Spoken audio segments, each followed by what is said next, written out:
Do you plan on doing another level in Rogue, Flea? Yes. If you would be so kind, can you roll a d8 for us? I'm back. What up, Key? Sunburn. So I think I successfully have Twitch switched over to the right campaign. That's what I was doing there. Gonna have Flea gaining 7 hit points plus your charisma. I feel like that's gonna be 9 more hit points for you this round. And then you will have the choice of an ASI, which is +2 to stats, like a +2 total. Like you can go +1 to 2 different stats, or +2 to a single, or you can choose a feat. Do you have any idea what Flea might do for that? No, but I'll throw the hit points in right now and I'll take a look. Yep, just make sure when you add it to your stats inside of your character sheet, you're basically adding 7 to that hit points rolled to make sure that it adds it. It'll add your constitution on its own. Got it. And then, Kavi, have you thought about when you level to level 4, are you going to do another level in Bard? Yes. Excellent. Would you roll a d8 for us?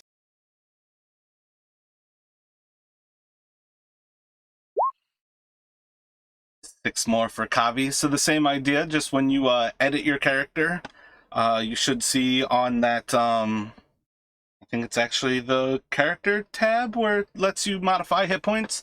Just make sure to change the dice rolled or the hit points rolled by 6 more. I feel like that'll be 18 with Kavi. And then, how about Vox? Were you, had you thought about, are you going to do a 4th level in Paladin? Yeah. Well, I hadn't really thought about it, but yeah, cool.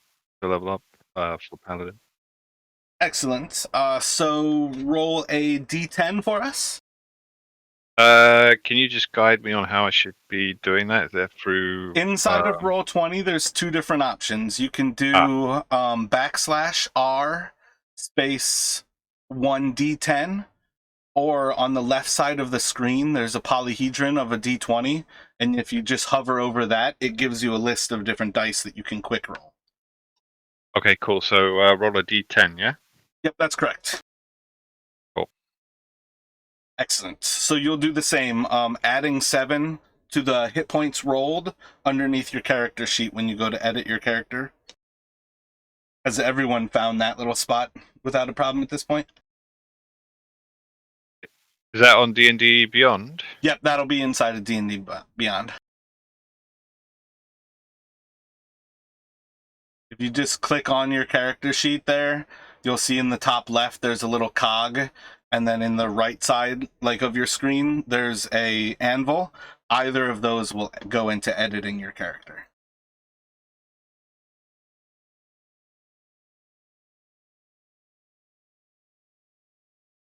And then once you're editing, just on the class, the number 2 tab, you can go into manage hit points, and you'll just modify that to show, I think you'll have 20 total hit points rolled, like where it says hit points or rolled hit points, just change that to a 20.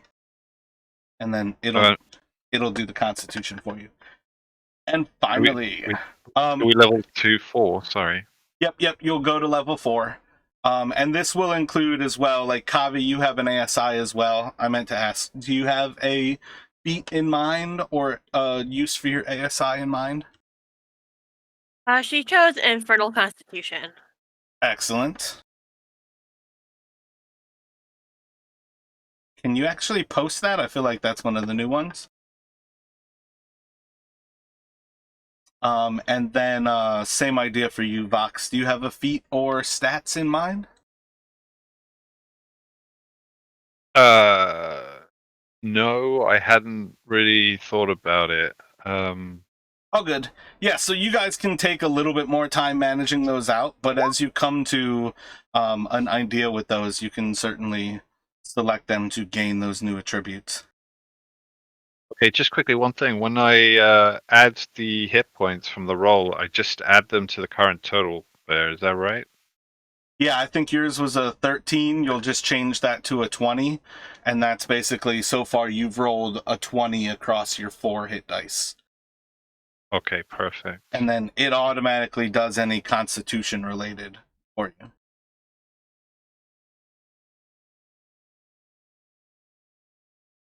Awesome. Does that give you an even number for your constitution now, Kavi? Did you gain extra hit points as well? I haven't looked at it. I'm still like editing the spell slot. Gotcha. And Sarkis, have you thought, are you planning on doing a 4th level in Monk? Of course, on my way to that second attack, baby. Yes, excellent. If you would be so kind, roll a d8 for us.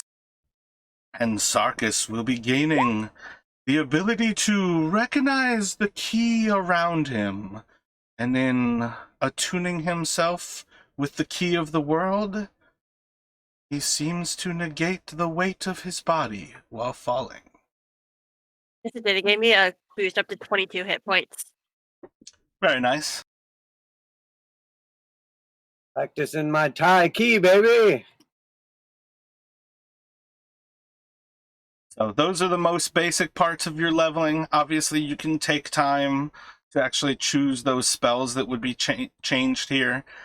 I believe everybody is still fresh off of a long rest at this point.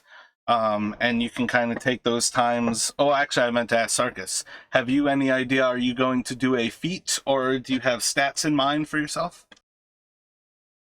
Honestly, not sure yet, but I will look at it right now. Excellent. Yeah, so you guys can take your time deciding those things. Obviously, it will come up eventually, but in the long run, you don't necessarily have to do it mid-game. You can definitely decide in the future here.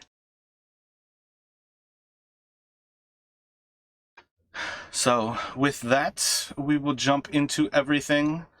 And I'm curious if anyone has the desire to do a recap. I feel like we've got Kavi and Sarkis did the last two. Yep, I wrote down Key, but Key is Kavi. Would Flea or Box care to do a recap of what went down in Valakut last week?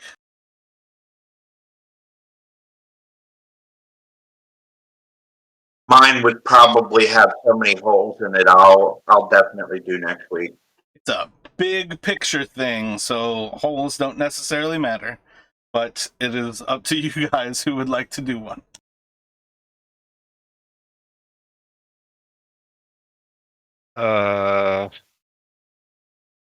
You also do it for inspiration, so if you don't have an inspiration right now, you can always do it simply to get that reroll.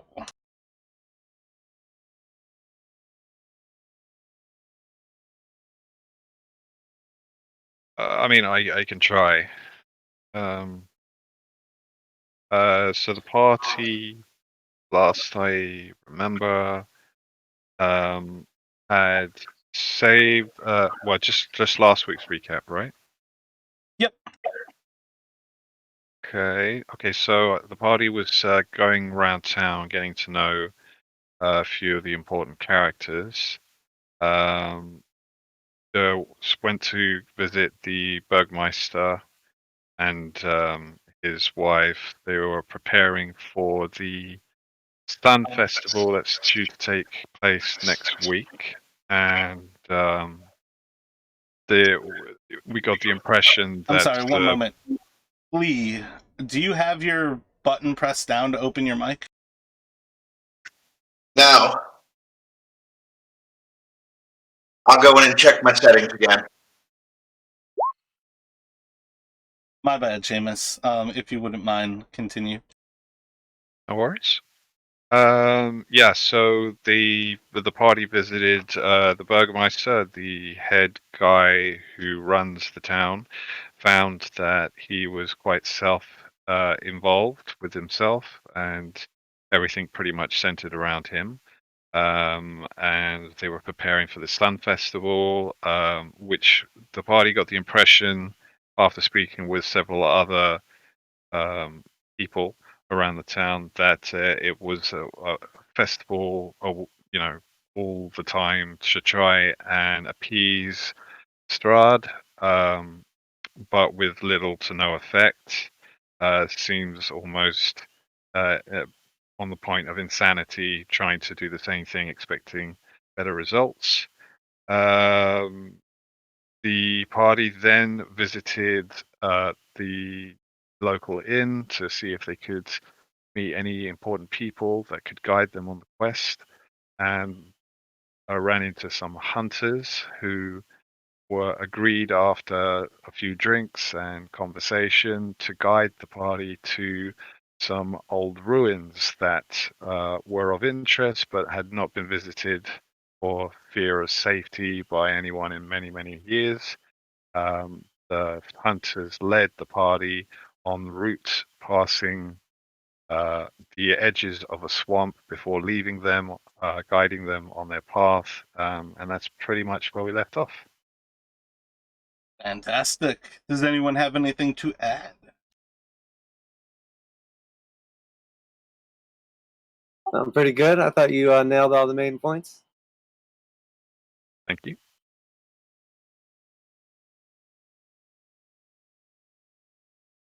Does anybody remember the names of the brothers? Very minor, but... Or, I guess they're not actually brothers, my bad.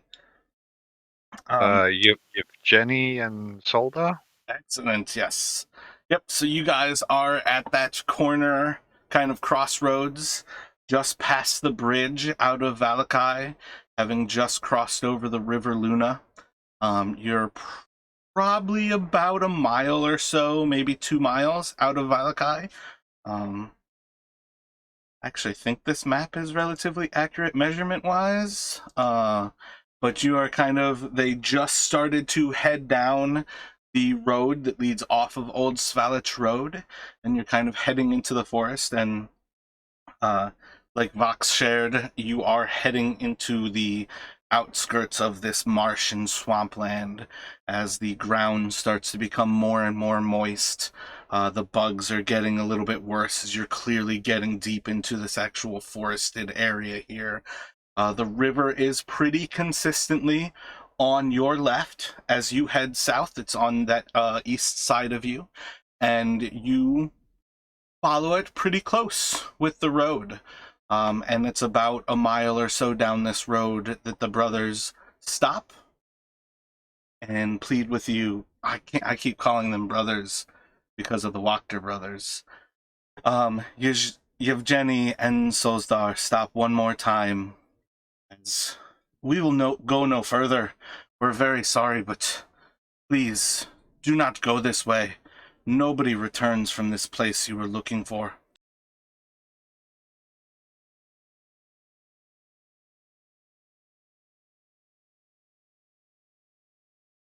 But if you are intent on going, keep the river to your left, move slowly, and be weary. Our best wishes to you, and if you should need guides and are able to return to Valakai, we would be most happy to take any gold that you have to spare. And they both bow low and are going to turn around and begin to walk away. Quick question before we get into this. So with the leveling, I just had a quick question. You said with feats, so I just checked from what I can see on here. When would you? I mean, I've got a rough idea off the top of my head what I could add, but I can always go into that later on if need be. Just figured if we were going to get into any kind of battles, it might be useful beforehand. In the long run, I would say don't necessarily worry about it. Don't pick until you really know. If you know you've got stats that you want, go for it. If you see some feats that are useful, go for it. If you're afraid to pick right now, just play the character as if you were level 3 and had a little bit more hit points. Okay, cool. So I can just add. I don't need to check with you first, otherwise. No, in the long run, nope. Okay, cool. No worries.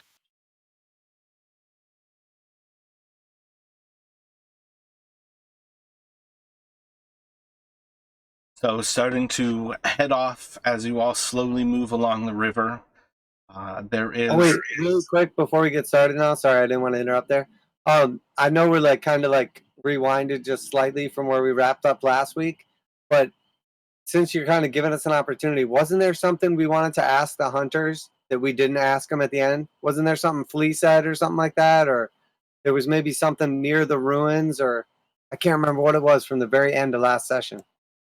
Yeah, if you look a little bit down the trail, right where you see the two low, I guess you could call them mountains, you'll see a black dot off to the left. Okay, and I was wondering exactly, do we want to take a look at that?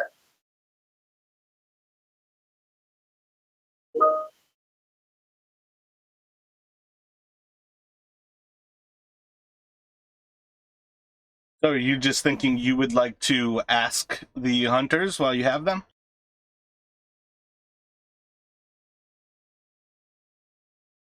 Sure.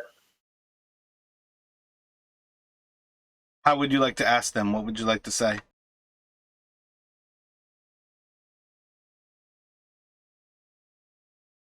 Looking at the compass here. Looking off at the map, it appears that there's something to our east as we go down, just as we reach those two small mountains. You know anything about that?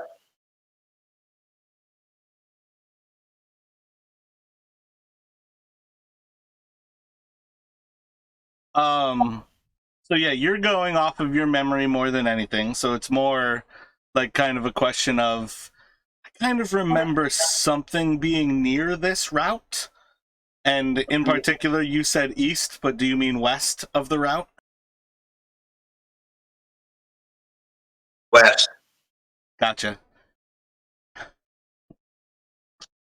We tend to stay to the wildlands, but there was once a castle in those regions.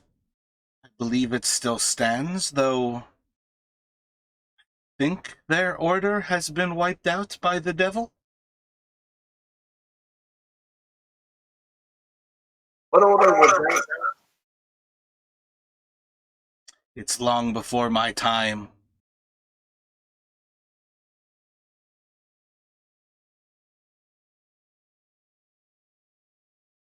He doesn't take kindly to things that he wipes out and them being spoken about again.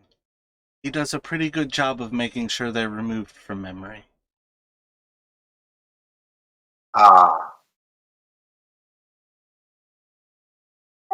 Enemies of the devil, I'm assuming. Does that mean that he specifically doesn't like religions or churches, or is there some sort of correlation? In these lands, there's not been much room for any deities besides the devil himself.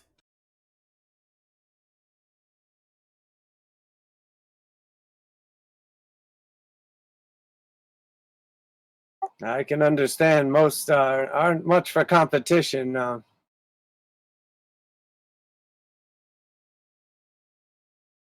Before you go, you two are hunters. You've obviously spent nights in the woods at time. If we don't make it back in time tonight, are there any tips or tricks to keep the wolves or creatures at bay?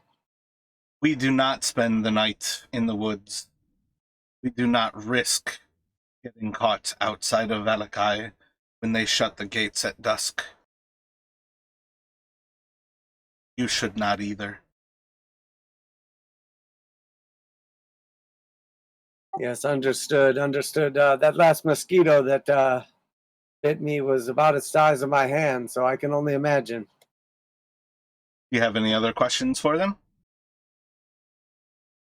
No, but I don't want to say what we're going to do until they leave. So they return, walking on their way. if you all still have plotting and planning that you would like to do, you're essentially standing in this kind of end of the trail in this area. Okay, I'm going to ask tell the group what I remember and such, and ask if they want to go see see what's up with the ruined castle.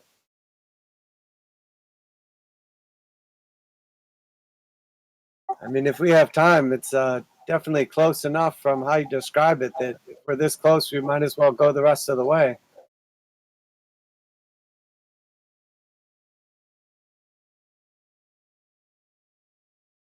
Shall we do that first? It's a quicker run back to the city.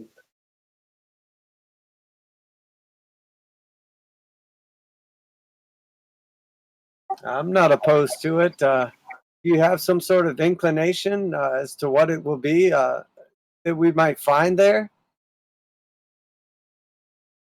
Only what they said of a ruined castle, so it and a destroyed order.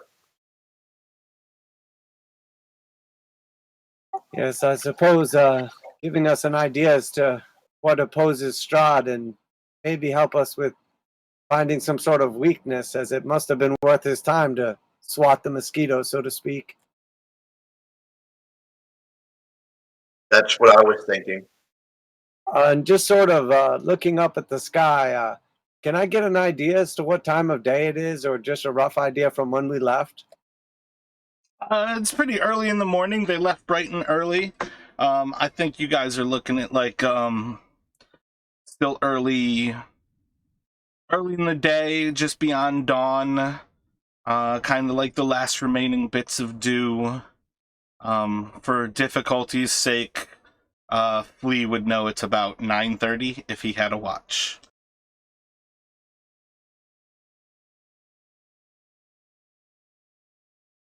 And you said we're about an hour out of the city?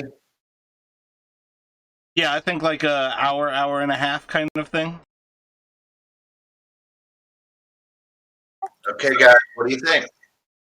We've probably got a couple of hours ahead of us. Perhaps we should just keep moving.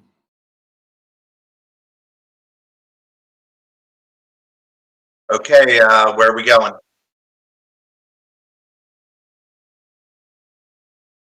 Well, I am slightly intrigued by the idea of the castle and the order that the devil found the need to eliminate, but I imagine we would have adequate time to check out either, so preference of mine is neither, although that sounds a little more exciting than some old ruins, or perhaps even they'll turn out to be one and the same. I have everybody roll a charisma check. Damn, I'm good looking. Are you there right now, Vux? Excellent. So yeah, while you all are discussing where you are going to head off to next, a crow is going to fly out of the east, and it is going to fly over to Flea and land on his shoulder and seem to kind of peck into his fur. Hey, if it wants to eat fleas, I'm good. I'm just going to leave it alone.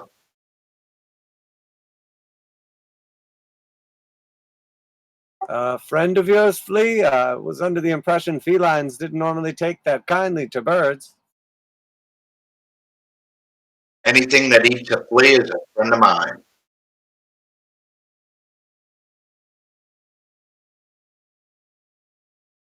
And it just like straight up flew to him and just landed on him.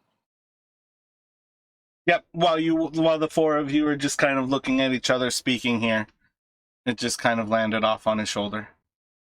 Seems to be kind of pecking at bugs on him. What do I have to roll to see if I can see if there's if he seems any bit intelligent or whatnot?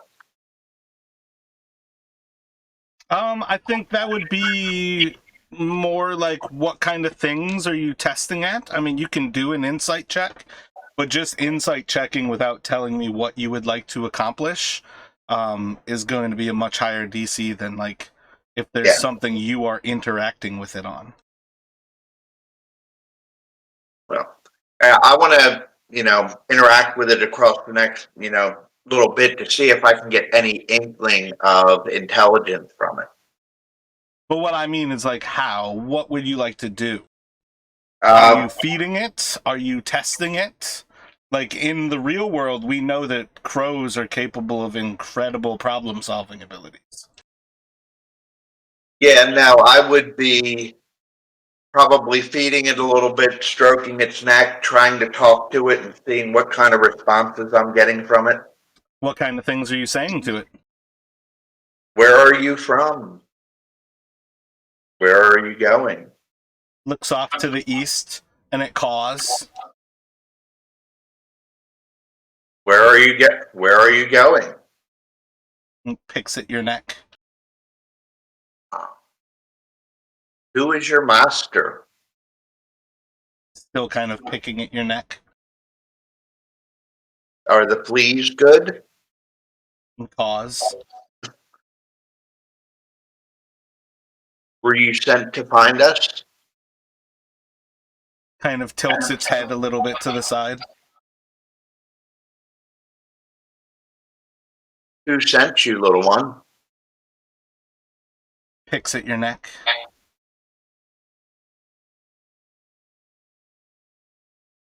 Okay, so there's obviously more to this bird than meets the eye. Are you Can going I- to name? I'm sorry? Are you going to name it? Yeah, give me a second on that. It caws at Kavi. Do we know that Strahd is a vampire at this point?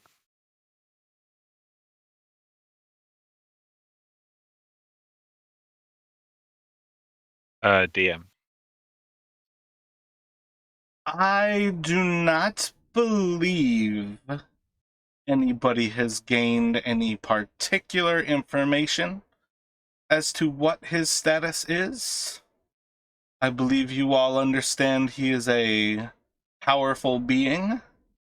I believe you all have heard that he rules this land probably as much as you've heard that he's stuck here. Does anybody else have any thoughts on that? Have I told any of you that Strahd is a vampire?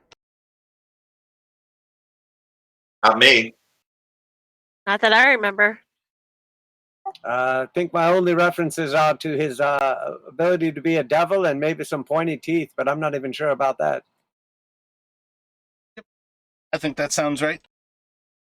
Okay. The only reason I was saying is like I wondered if there was any connection to this crow with its obsession with Flea's neck.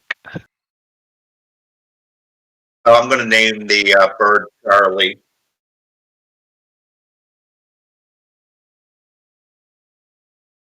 It gives like a long droning caw.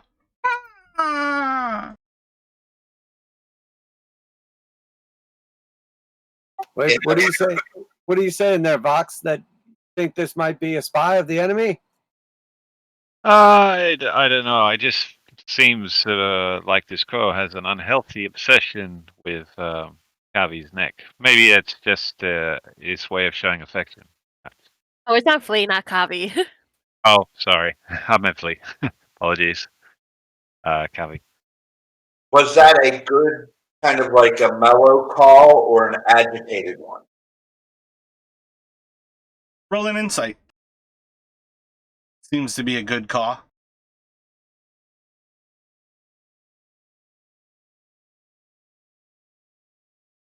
Okay.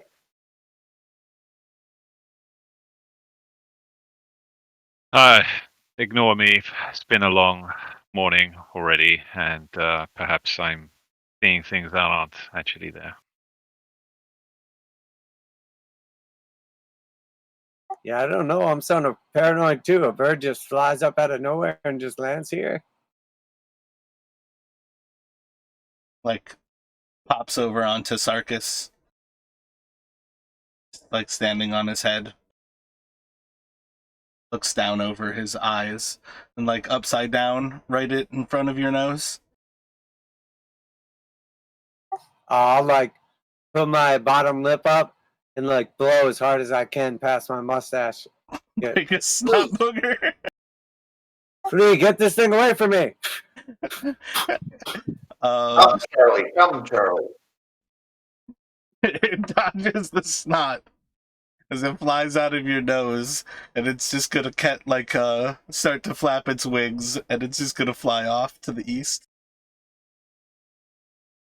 That's right. I think I'm allergic to the damn thing. Nose is running. I can barely breathe. Allergies are crazy here.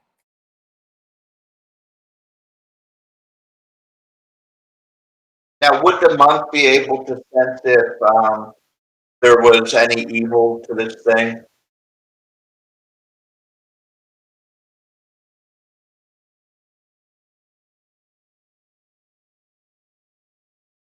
Like, what level are you thinking there?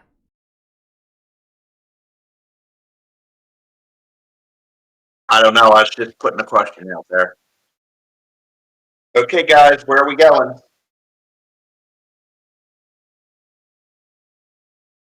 I think just keep moving. Keep the river on our east, and when we get to the clearing, follow the feet of the mountain, right? To the church thing? Fair enough. Monastery? Yeah, it's kind of like a ruined castle.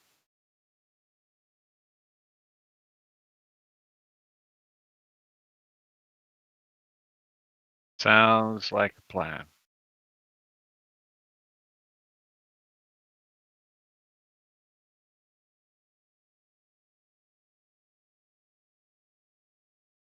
Just like looking down the road, does it look like it's really muddy or so as such?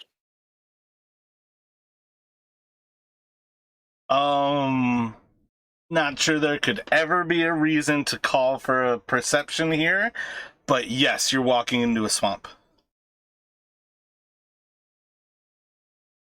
I do want to tell our group that right as we come towards the corner in the trees, we should cut across rather than just make a right angle, and it gets us out of the mud, hopefully.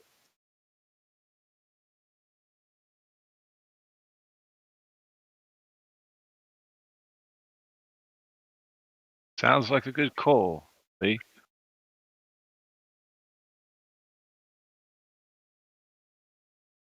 So you all are just going to move forward, keeping the river on your east.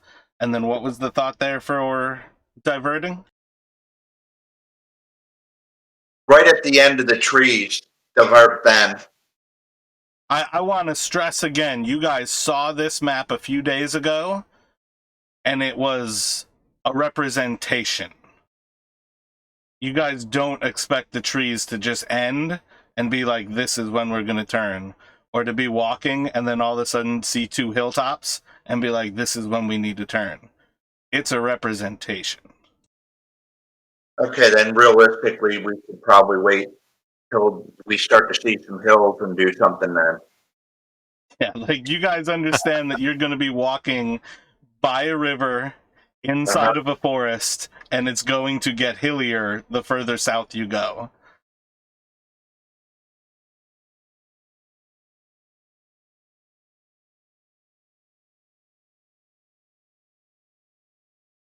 Fair enough.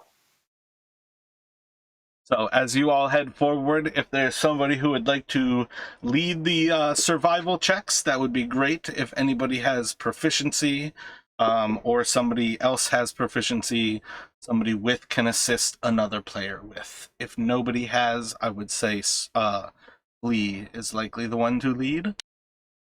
I have a +1. Same.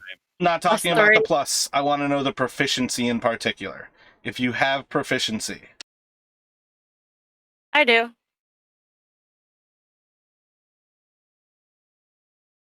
All right, so if nobody else has it, it's just going to be a check for Kavi. If you can do a survival for us.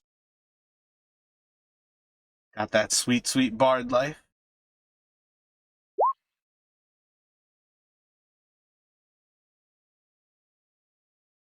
So you all keep a pretty good pace as you're starting to head south. further and further into this open wild land. It's not incredibly difficult to keep track of what is the old path, and essentially easier walking on slightly higher ground than what has been consumed by the actual mere here.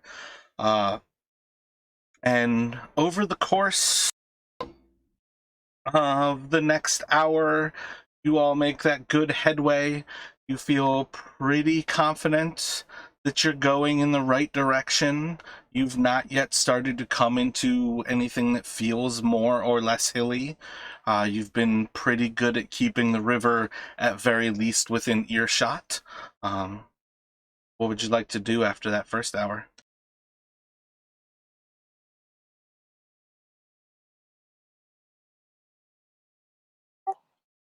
Definitely not going last. I keep sinking into the mud, and I'm afraid you guys won't see me get stuck and leave me behind. But I will just keep my eyes to the hills there and see if we can see this castle.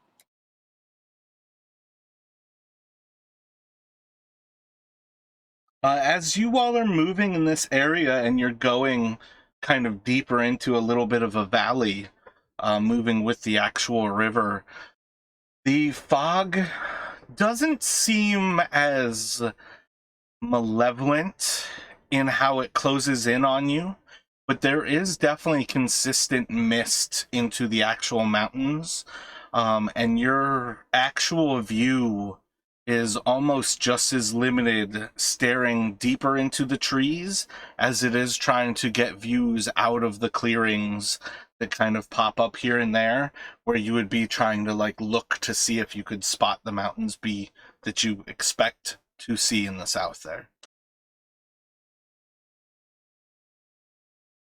But you're pretty confident that there's, at least for now, there's no view to be seen beyond the trees here.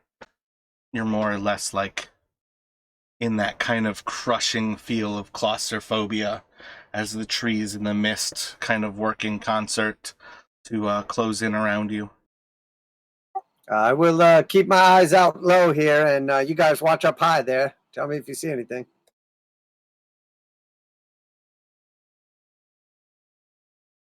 So if you're pushing forward, let me have another survival. My bad, I've never had Notion not lock me out of my notes, and it just logged me out.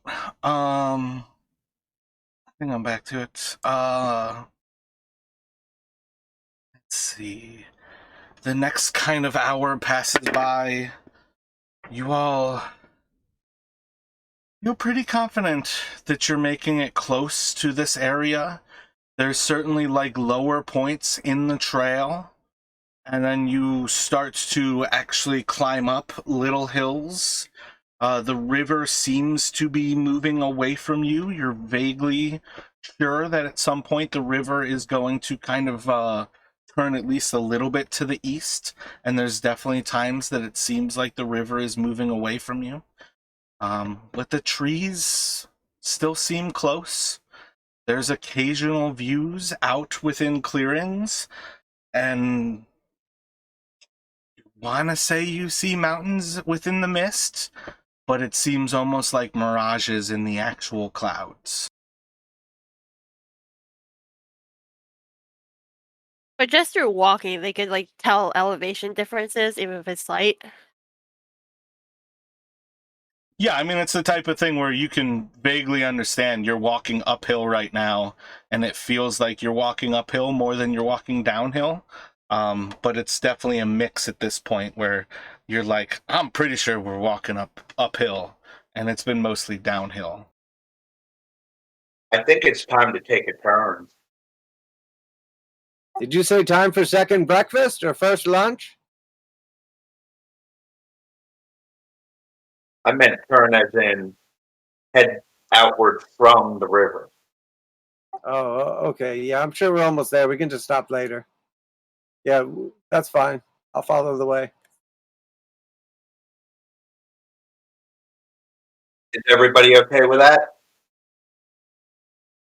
Yeah. Sarkis gonna like lick his mustache, try to get some like flavor that was stuck in that thing from earlier.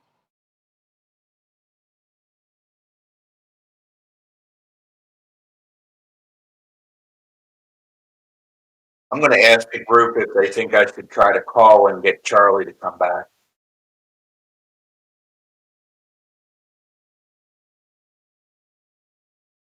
Where's that damn bird? I hope he's gone. Sarkis gonna look up at the sky, see does he see this damn bird circling around us?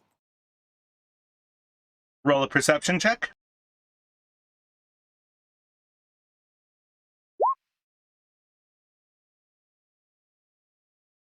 Takes you a few moments, but you do spot there seems to be at least a crow flying nearby.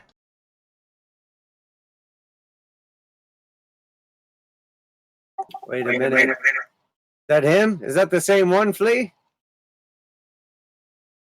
Looks like a crow. It's black, has wings. Oh yeah, that's him all right. I recognize a crow if I see it twice. Call him? I shouldn't have fed the damn thing. Birds never go away after you feed them, like squirrels and raccoons and everything. Cats? I mean, you said it, not me.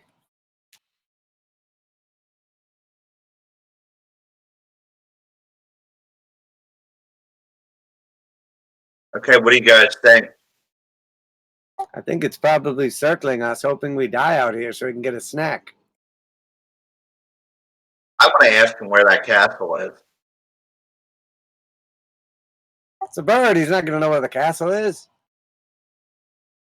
Only one way to find out.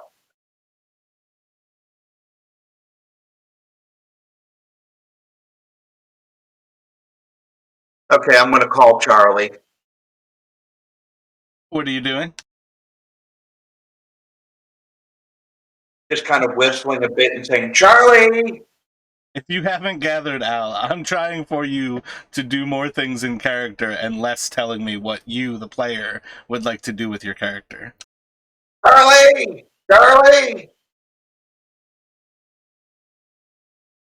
I hope it poops on you. And then Sarkis will like shrug his shoulders and like his eyebrows go up and he's like, for good luck, of course. Don't worry, I'll fling it on you so you can have some too.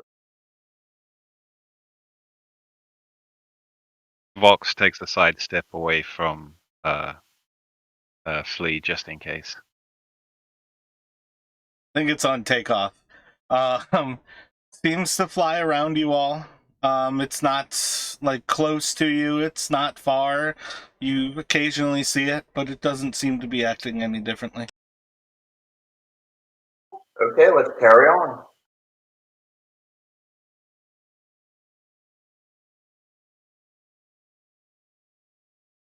Forget the damn buzzard. Let's just move on.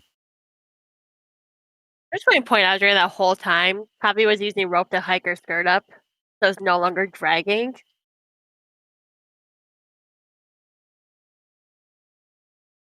Like a skirt belt.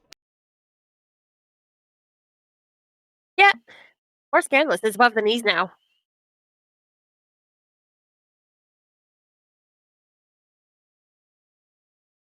So are you all continuing south? Are you turning? What are your thoughts on how you are going to progress forward? I think just keep going to the south. You know, obviously don't climb any mountains and keep our eyes away from the river towards the west and hope we see. I mean, if it's worth seeing, I'm sure we'll notice it, right? Is it particularly foggy?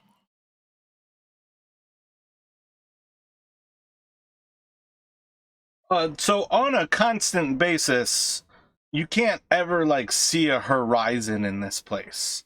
You're always limited to like 50 feet and maybe like a mile of vision before you see mist. And that's been a constant thing since you've arrived in this place. That sometimes the mist is closer, sometimes the mist is further, but there's been very few times that you've looked out with light and not seen the mist as the backdrop. All right, you guys lead the way. I can't see anything, but then again, I'm only 3 feet off the ground, so. And the only time that you ever saw over probably like a half mile, if not a mile, has been when you looked at Ravenloft from afar.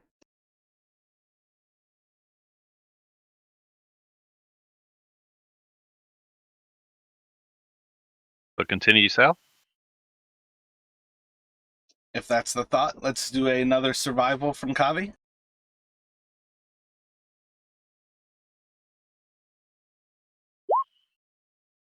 I honestly thought I rolled a 1. So you continue to move on, and there's a short while where the trail seems to be lost. And it's not really surprising. You've been going vaguely on what seems a trail for a while now. But then you start to hear the river is a little bit louder. And eventually you actually come into contact with the river. And something seems wrong. It seems a little bit off. Just kind of looking around this area. There's forest across the river. The river's maybe 40 or 50 feet wide. But it seems likely that you've turned east in the process of moving here.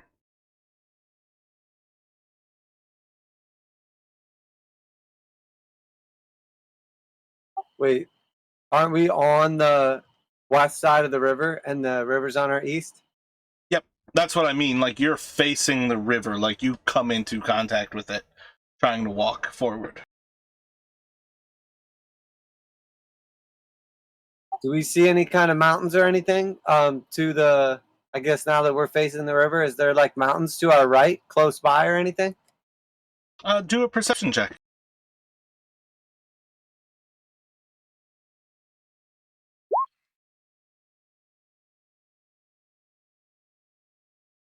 It might just be the land kind of picking up from the river bank, but at best it seems like there's an incline to your now right.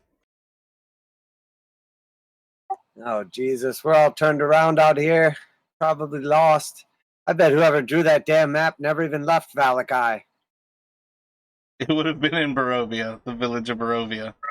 In Barovia.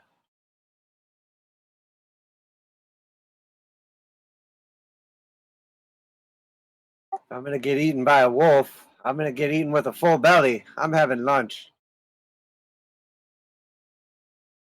Sounds good to me. I'm hungry.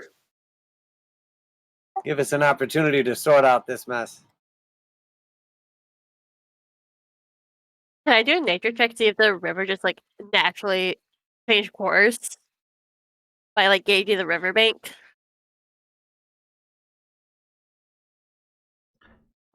Yeah, you can see what you can try to figure out from it.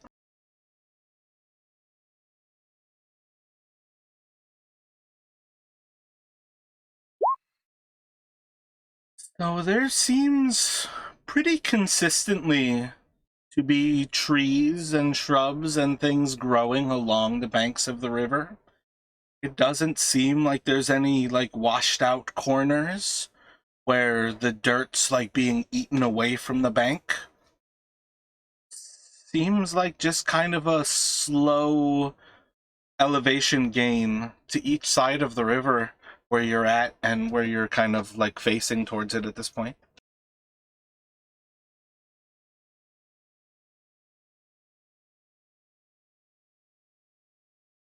So if we're facing the river, the castle ruin should be directly behind us, roughly. So if we just keep the river behind us, we'll be able to just go straight to it then.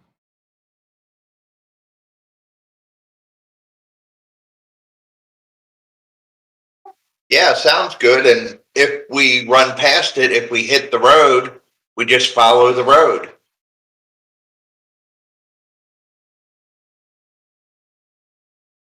Yeah, that sounds like a pretty good idea. And if we get lost, we can just ask Charlie. And Sarkis will roll his eyes.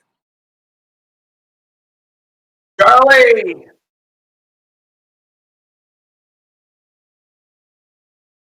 holding up a piece of food. Roll a persuasion check. You kind of hold up the food for a few moments and don't really seem to notice anything happening.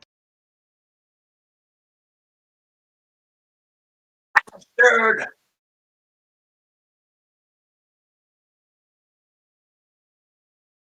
You notice it's about high sun at this point here, maybe a little bit beyond it, and it does give you that kind of first thought that it's a pretty difficult time to gain a bearing on your location. Is there any like moss growing? Like tree roots or rocks? It's a load of bullshit. That whole myth necessitates that you know the area that you are living in. So while you all are sitting down to lunch and theoretically discussing where to go forward as you've bumped into the river, it's not long before you start to hear footsteps in the woods.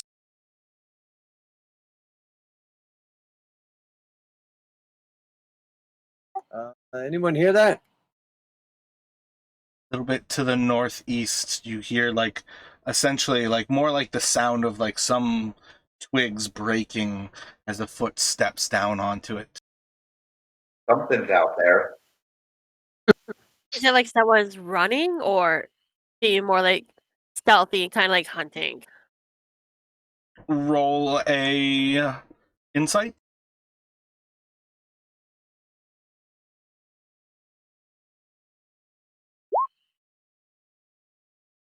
Nice. It seems very much like a like slow step.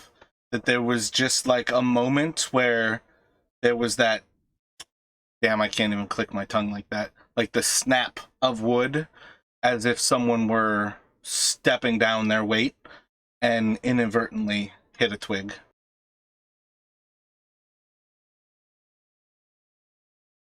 He's going to slowly slip one of his daggers out and kind of lay it on the ground next to him and keep eating. Be on your guard. Something approaches, and Vox gets up with his hand on his hilt. It's probably that stupid bird.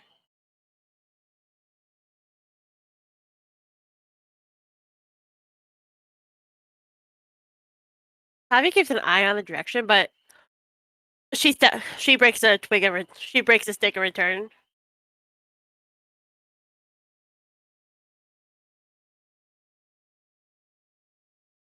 Is any of us, any of you, any proficient or good with stealth? Willing to sneak, have a look? I am.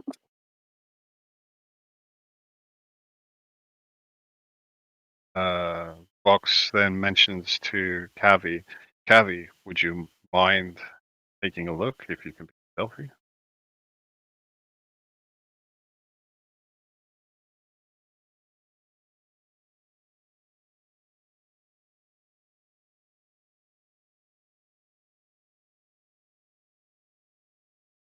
With that reduced noise as she can, she makes her way towards the snapping of the twig, but stays within the shadows of the trees.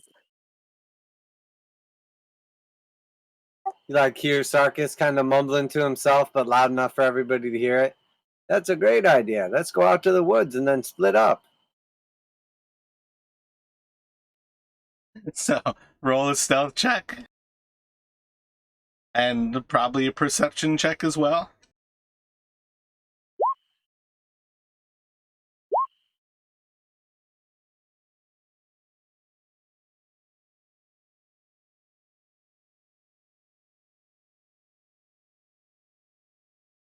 How far away from the party are you investigating?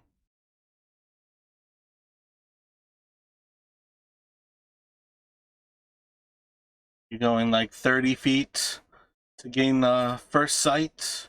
Are you going until you see something? Are you going where you still have them within sight? You said visibility is about a mile. No, I said the most you all have ever seen in the land of Barovia is probably about a mile. You guys are inside of a forest. You can't see terribly far. Probably at best, at most times here, you can see something maybe 120 feet away. And that's like the best you kind of have.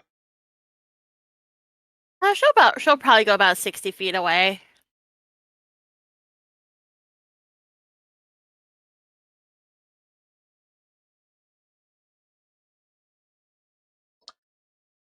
So you would probably be heading most of that space back towards the river, and a little bit south towards the Sound, but generally east. And kind of in one of those points where you can strain yourself to see the party about 50 or 60 feet from you. You're close to the actual bank of the river, and you see a little bit to the south of you, there seems to be a scarecrow. But other than that single object, everything here seems to be natural, part of the woods.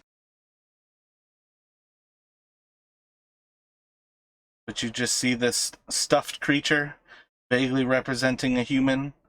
It seems to have like a black tunic on, and then it has these rough, brown leatherish pants. No feet, no hands. Just seems to be stuffed with straw and what seems like maybe like black rotted straw. Probably about 20 or 30 feet from you. Am I able to make out the terrain? Like, is it like forested or is it like kind of looked like it could have been farmland at one point? Effectively all I'm getting at is that it's long grass. But yeah, it looks like dried grass, basically.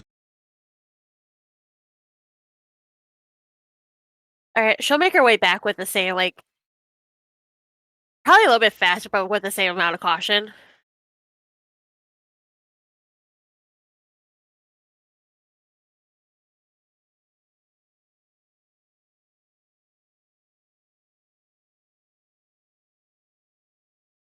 So you arrive back at the party. Everybody seems to be nibbling on their rations, enjoying a sip and a little bit of respite from the sun. Did you see anything, Cavi? It's a scarecrow. Scarecrow? What would a scarecrow be doing out in the middle of the woods? Well, given that it looked like long grass, I'm assuming it might have been farmland at one point. I see. How strange.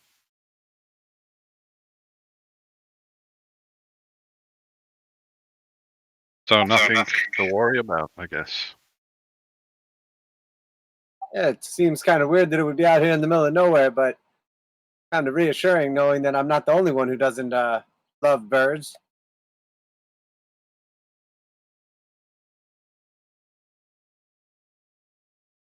Well, it could also mean we're closer than we think. Or they just, whoever it was, had a very big farm.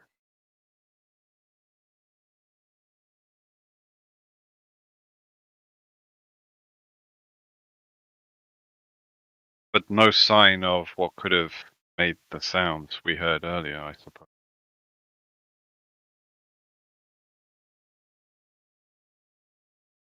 Not that I saw, but but that doesn't eliminate the possibility that it was a wolf. Yeah, I see. Good point. It's what time do you make it? You figure it's like a little bit past 12.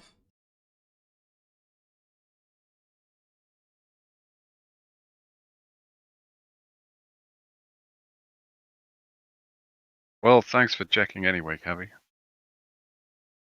Of course.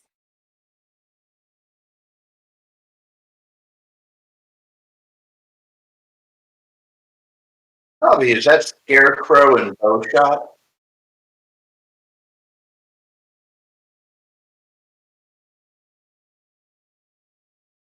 Is it what? In Bowshot. It was about, I would gauge about 60 to 70 feet away.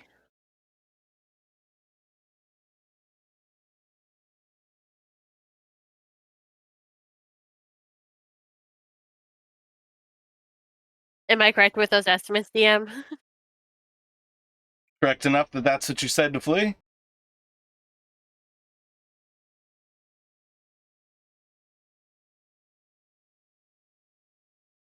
Are we ready to move on? Is everybody done eating?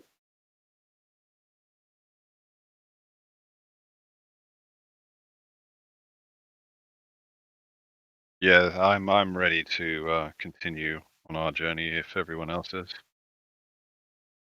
Daylight's burning. We need to eat on the move. Every time you like take a little break or whatever for a meal, Sarkis like has like a bunch of little like food related items that he like puts out. You'll notice that he doesn't have like a ton of possessions, but just about everything he had is like food related, like little spices and containers and all kind of junk. So he'll like hurriedly put everything back together and put it away. Got the Samwise Gamgee, like, no, don't let that fall! What is it? Oh, it's salt and pepper.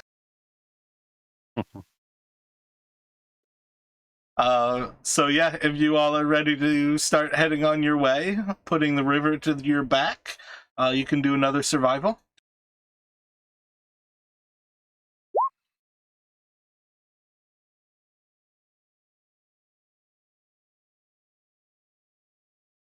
Things seem to be difficult heading out from this camp. It feels like the forest is kind of closing in on you. You do feel like you're climbing uphill, and it feels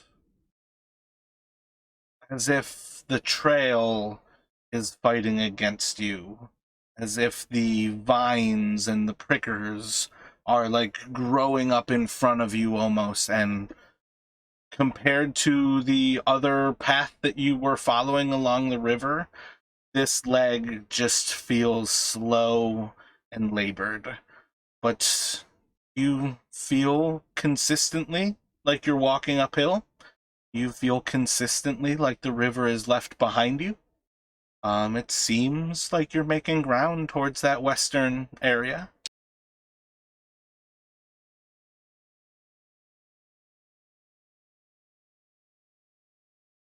Alas, these vines are digging into my armor.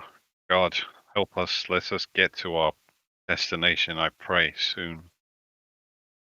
As we're walking away from the river bend, Kavi's just like slashing into like the bark of trees, like every like 10 trees to just keep like I don't know what you call it. You said you're slashing at the trees? Yeah, just like markings to a path. Okay, like blazing a trail? Where are you Yes. blazing the actual the like cuts? How about like elbow height? And just as you're walking, so you see them in front of you? Yeah, they're about like it's like every 10 trees she makes a slash.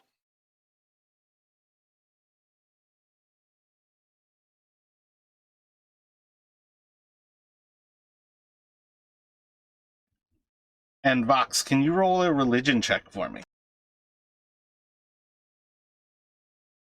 Sure.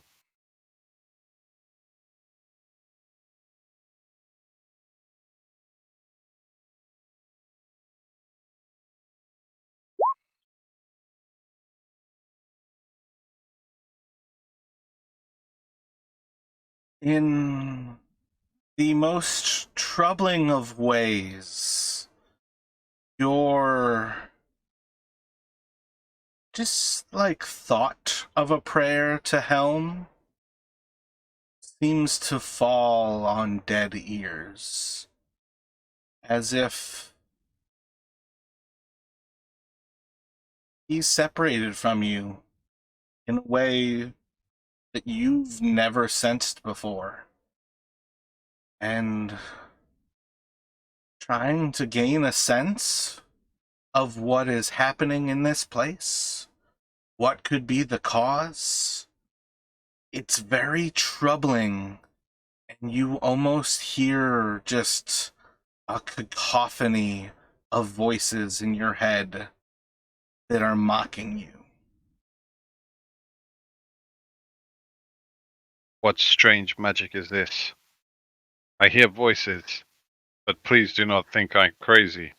But as the further we venture on this present path, something more unsettling and troubling seems to take me. I am concerned for our well-being.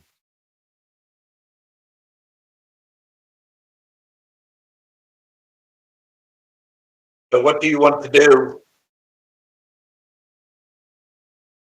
I would advise caution for the remainder of wherever we're headed. Be at the ready for anything that could come out at us. But perhaps we have no choice but to keep moving forward. Let me have everybody roll a perception check.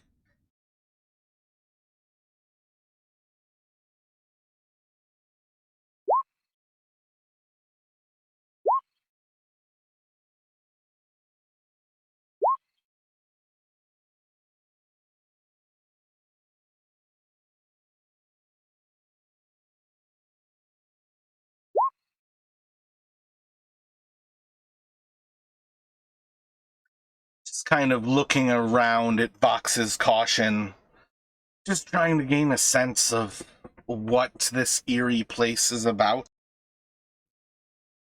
You don't really spot anything that seems any different than the last moments. You're perhaps sensing part of what the hunters were speaking about, that they were trying to caution you not to go in this way. But by and large, most of you don't necessarily feel or have any reason to appreciate Vox's warning.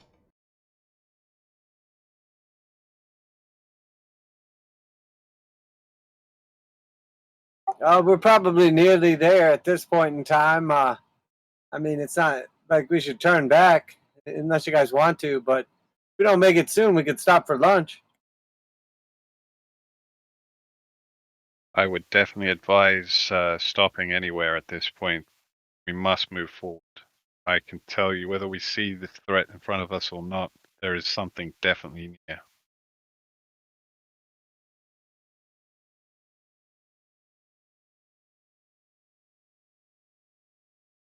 You begin to push forward again. Kavi, another survival for us. Sarkis is like super paranoid now, so like every time a little like vine touches his leg or a leaf like hits him or something, he's like super twitchy, and you catch him like spinning around to like see what touched him. So, progressing forward, you feel as if things are getting a little bit easier. Perhaps you're picking better trails, finding easier ways through the trees, but it seems significantly easier to actually move forward here. You start to gain your first few views out of the tree cover. And again, it's one of those things where you're still staring into the mist, but you do actually see signs of the river to the north and slightly east of your location. You feel pretty confident from this view that you're actually looking down into the river's valley, and that it's not just a perception of gaining elevation. You've actually been climbing at this point. Looking forward, you don't see clearings yet, but you do see signs that give you the feeling that the trees are different beyond. You're starting to see a canopy below you, in what gives you kind of that first thought of we're in old growth forest, and what seems to be ahead of us seems to be a little bit less ancient. The type of thing where the forest would eventually get cleared around the construction of a castle. You feel pretty confident that you're getting quite close to this castle that should be in this general direction. Would Vox still feel the same presence that he had a short while ago? I want to be clear, you feel cut off from Helm. Like, that's an all-around thing. That was your first time praying that I've heard you mention that you pray while you've been in Barovia, and you felt no connection to your god. Right. Okay. I don't want to tell you not to interpret it as this or that, but that wasn't necessarily meant to be for that moment, so much as that was the first time I, as your DM, heard you pray to your god. Right. Okay. So it could have been like this the whole time up here? Exactly. Oh, okay. You've heard people say that this is a land where Strahd is the only god, that the devil is the only deity in these lands, and that was meant to be more an appreciation for that fact. Right. Like, you're not losing your powers as a paladin, but it's one of those things where, like, there's meant to be an awkward feeling when you, like, look for comfort and there's none to be had. Gotcha.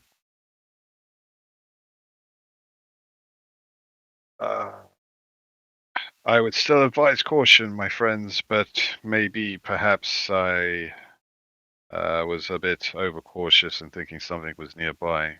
I just know that when I pray, I usually have my prayers answered or listened in some form, or I feel the presence of my God. But admittedly, this is the first time since arriving I've had a chance to pray along this journey, and I suddenly realized that this is also the first time I've felt so alone. And to be honest, it frightens me.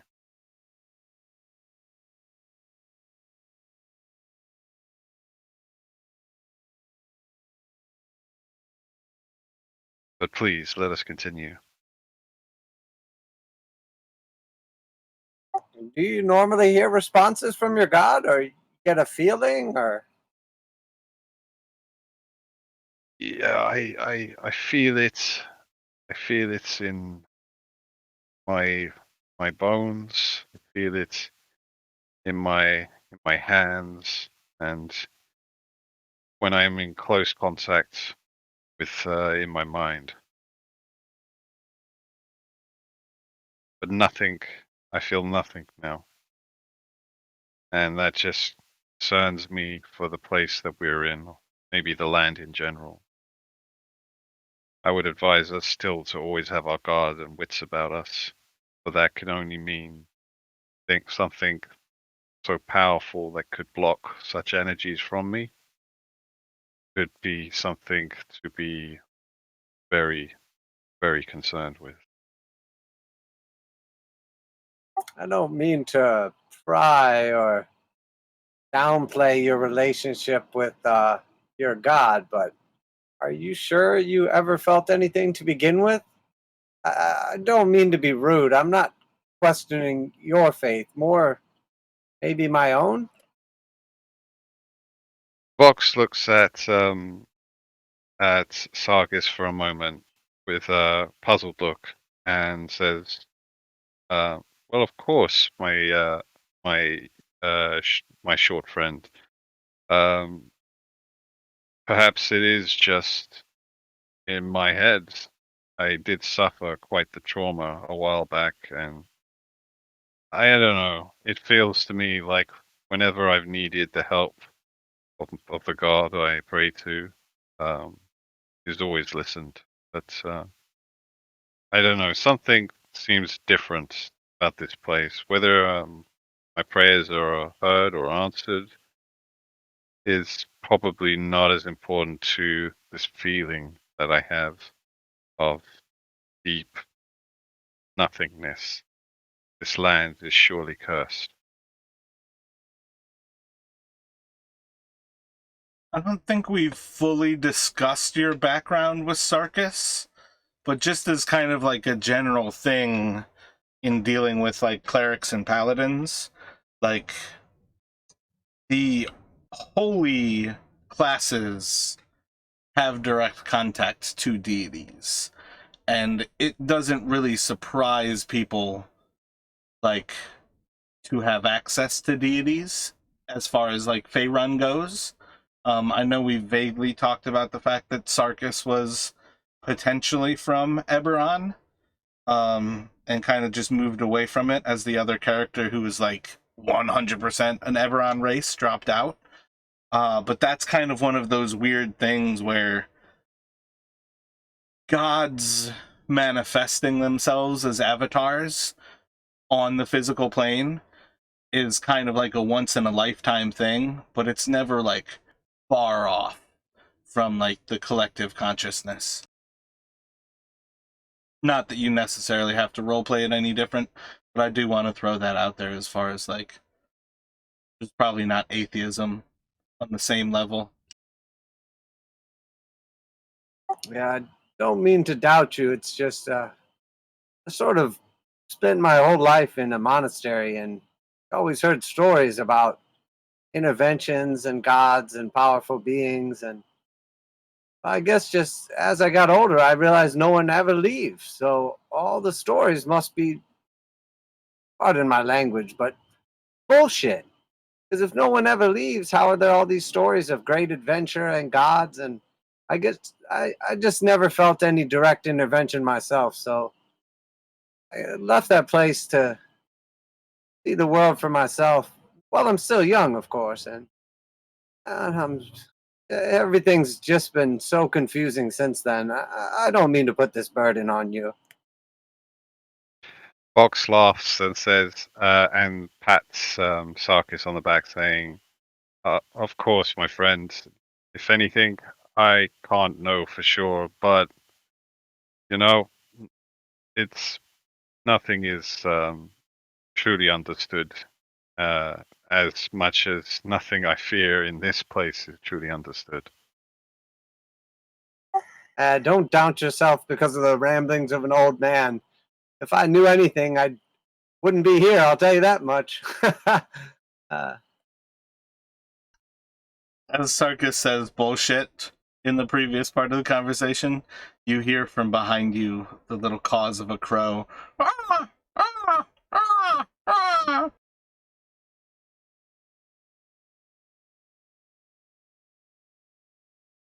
A crow again, huh?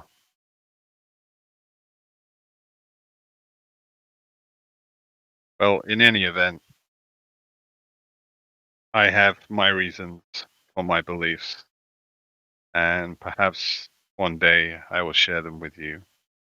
But for now, rest assured that in this one fact I believe to be true, this land is not to be taken lightly, from what I can tell, from what I feel. Well, we can also say that we're in a different world entirely from our own. So it makes sense you may not be able to connect with your god because it probably doesn't exist here. Perhaps, Gabby, perhaps. After all, we're not really in Kansas anymore. Fox will laugh, but not understand the reference. oh, Flea, I told you not to feed that thing. That bird's back. Sophia will bite and she'll ask, "What's a Kansas?"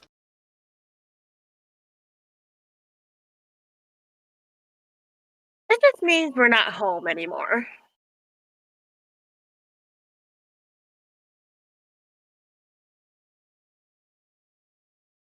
We're in the middle of this muggy swamp.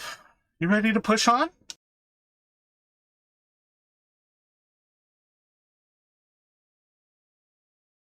Yes, I say we keep moving. Are crows carnivorous? I think they eat bugs. I think they're omnivores. Yeah, they're omnivores. I guess he's not so bad then.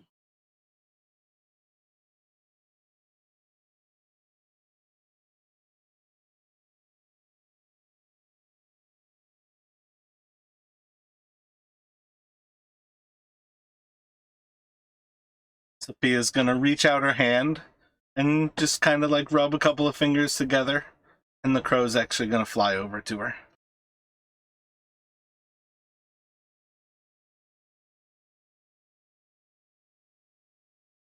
Look at that. I got it, it likes me. Probably giving you all kinds of diseases. Looks over at Sarkis and just, ah!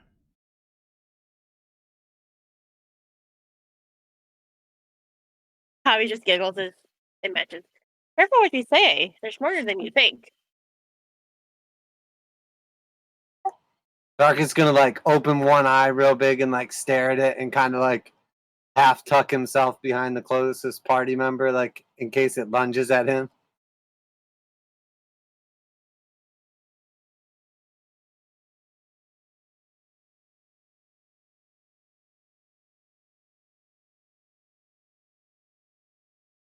Starts to like shimmy over from Sophia's hand over onto her shoulder. I think it likes us, but I guess it's following us.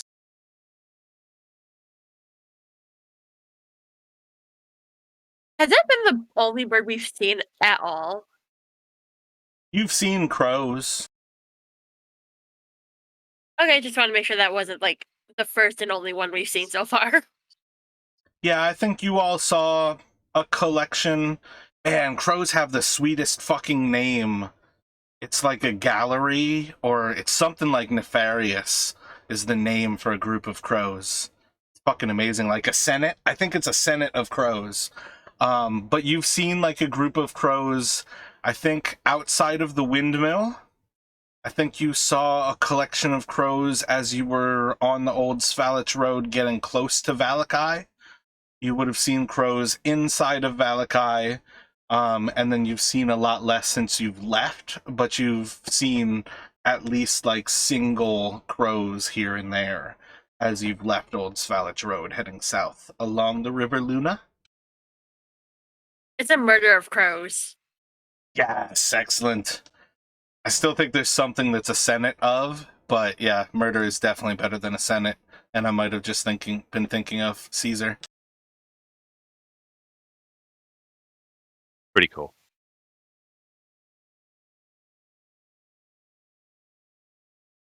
So if you are progressing forward, another survival check from you, Kavi, and at this point you can have advantage.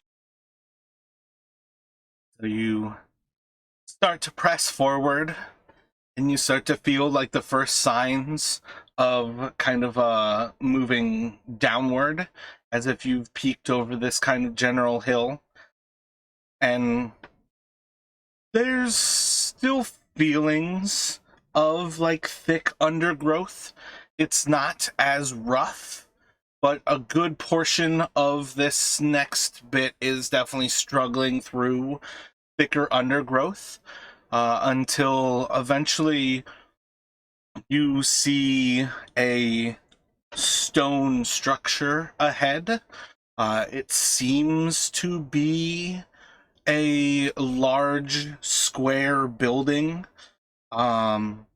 maybe 100, 200 feet out beyond where you're from, and probably about half of that distance you notice it comes to a bit of a clearing, and you can spot little bits of like wrought iron fencing coming off from this building to both sides of it.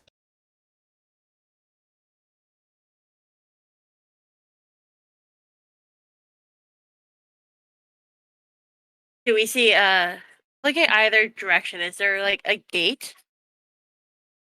You're still going to be kind of deeper in the forest, but you can come to the edge of the forest and kind of gain a sight of what you're looking at. So moving forward with that in mind, you can kind of come up to the edge.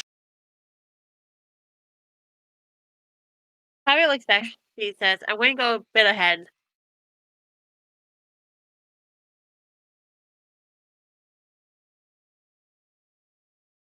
And she'll continue up to like the edge. By saying you're going a bit ahead, are you going to go stealthily? Or you're just moving up solo?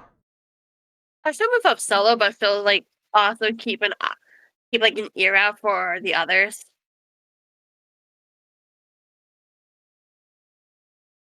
Alrighty. Roll a perception check.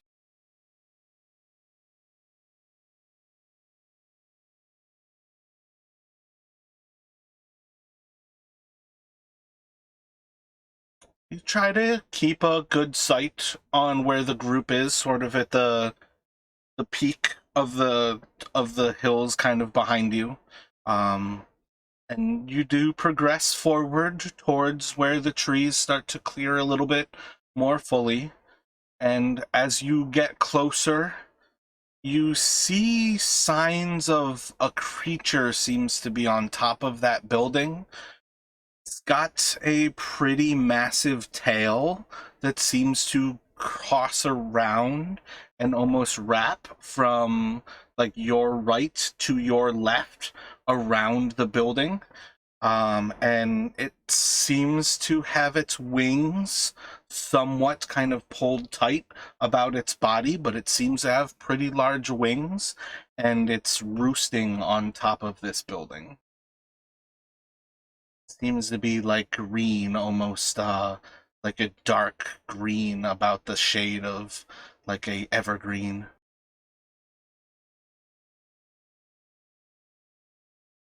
Is it a dragon? Seems vaguely dragonoid.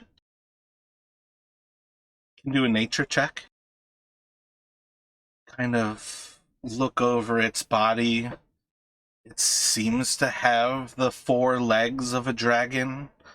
It has a long tail about the size of its body, like wings that are very fleshy, and it seems to have a long protrusion across its skull and down its neck. As you look a little bit closer, it's almost like a vertical mane that kind of follows the sagittal crest of the skull, like down the center of the skull, and then across its vertebrae.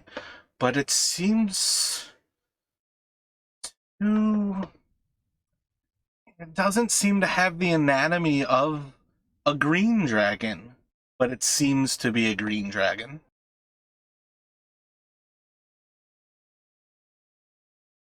Is it alive? From like, can I see if it's like breathing or anything? Roll a perception check.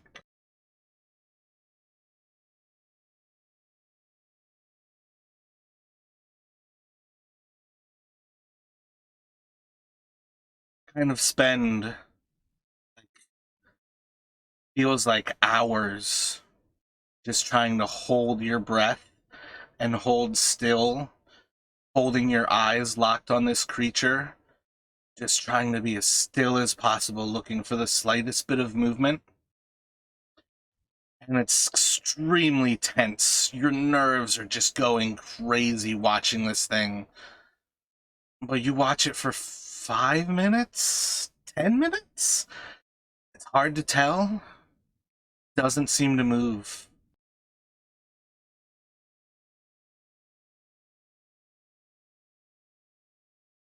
She releases the breath she's holding and she makes her way back to the group.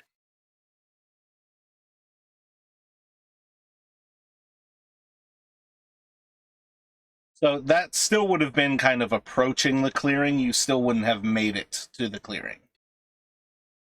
Yeah, she's okay with that. Gotcha.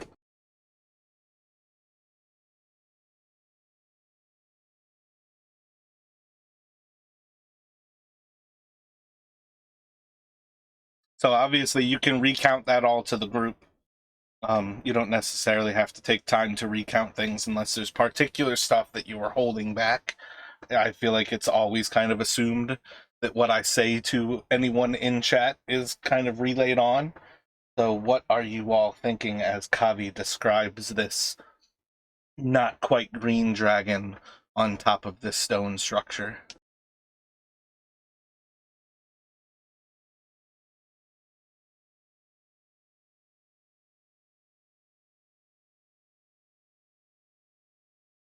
There is no dragon. If there was a dragon, I'm sure we would have heard about it. Someone would have told us. We didn't come all the way out here to not go in. Maybe it's part of the building. It's probably made of stone. It's probably a gargoyle. Ah!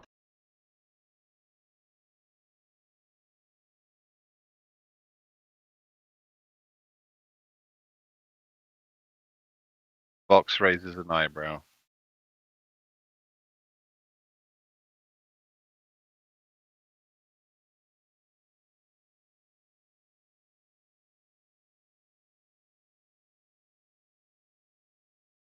Well, you can go look. I've seen gargoyles, and that is not a gargoyle. It's a different land. They're probably just fancier out here. We didn't come out this way not to look. Should we go check it out together? Perhaps we should figure some sort of formation, just in case. Like a formation to run away in? No, to approach. I'll be on the side that's not the bait. I'm not leading anymore. Well, Circus, seeing as you're so sure it's a gargoyle, perhaps you should lead. Fox says, half laughing. That's fine. I'll lead. There's nothing to be afraid of. There's no dragon out here. Come on, come on. And Sarkis will like purposefully kind of be like a little like loud and acting like super confident, and he'll just start walking towards it.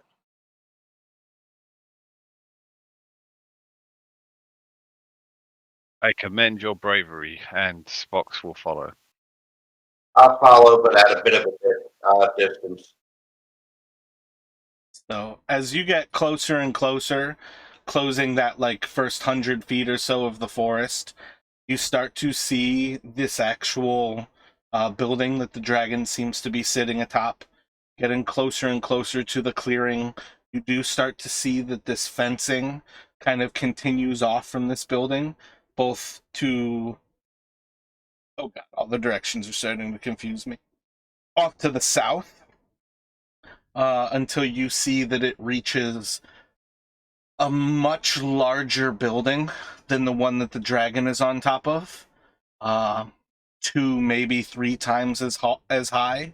And then off to the west, that same fencing off of the building the dragon is on seems to continue forward and again meet with a larger building that is, again, probably 2 or 3 stories high. There is a massive section of that portion on the 3rd story that is kind of collapsed in. And it seems like as you get closer and get to the clearing that you can see that the courtyard that the dragon is overlooking is entirely fenced off with this wrought iron fence and is within kind of the crux of this building that seems to, at least for now, form an L in front of you. And as I look up, what do I see?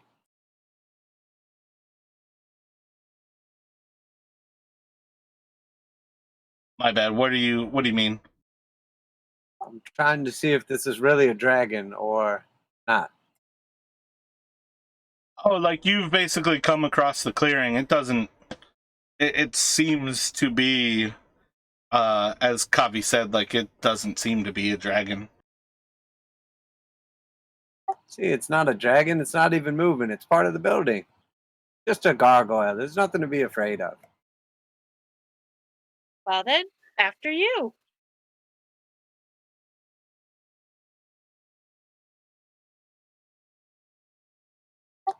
Sarkis will like just start walking slowly, staring up at it.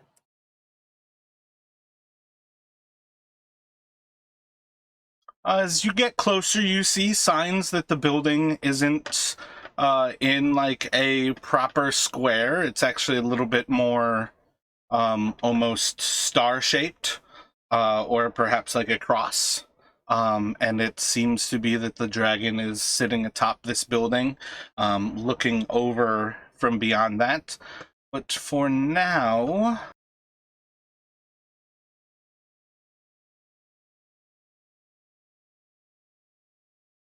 plop you all down here,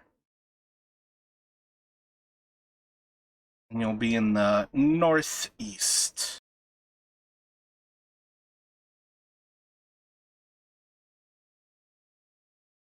All I'm seeing is a black screen. Check in the northeast. Should be less of a black screen, but still a black screen. Yeah, I see it.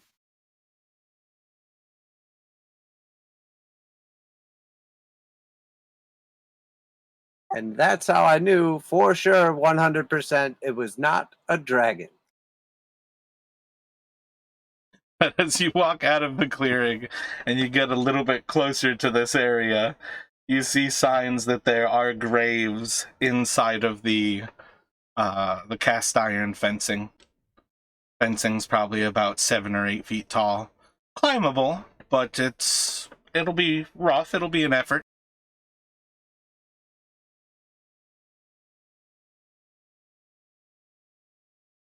Can we see any sort of entrance if we climbed over the fence that would like lead us inside of the perimeter of the castle, or any area that looks like an entrance?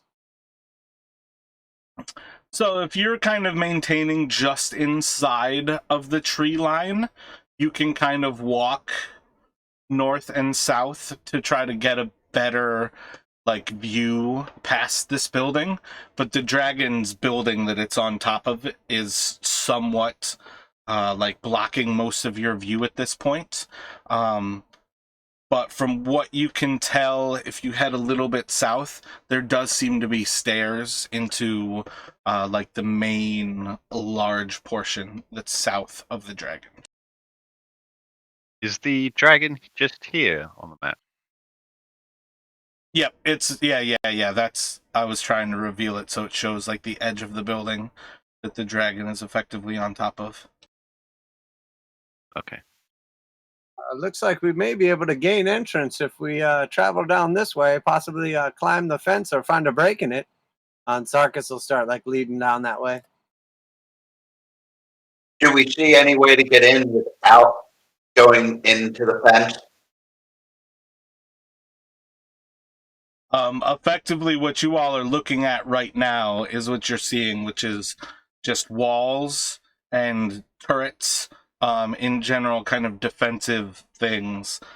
You don't really see anything. You can progress around the building. You can describe what efforts you're going to look for these things.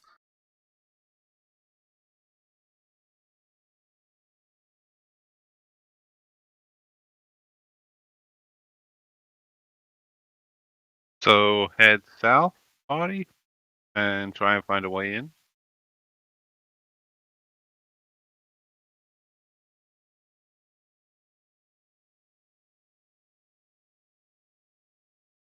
So I'll kind of like cautiously like walk up around the corner, try to get a better view.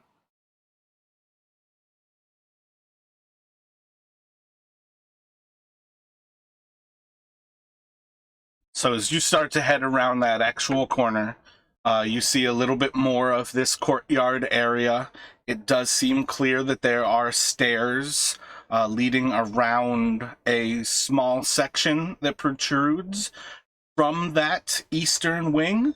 And it seems like those stairs kind of lead perhaps into the building, or maybe it turns into this structure that they basically walk behind. And you see a chimney kind of off to the west of where you're looking. More or less inside of that next little section, there's a chimney on that first floor that goes all the way up to the third. At present, though, I'd like to take a break here, and we'll kind of pick back up in another few minutes. Alrighty, so everybody is back. And you all are progressing along that the eastern side of this castle, and you are starting to walk south.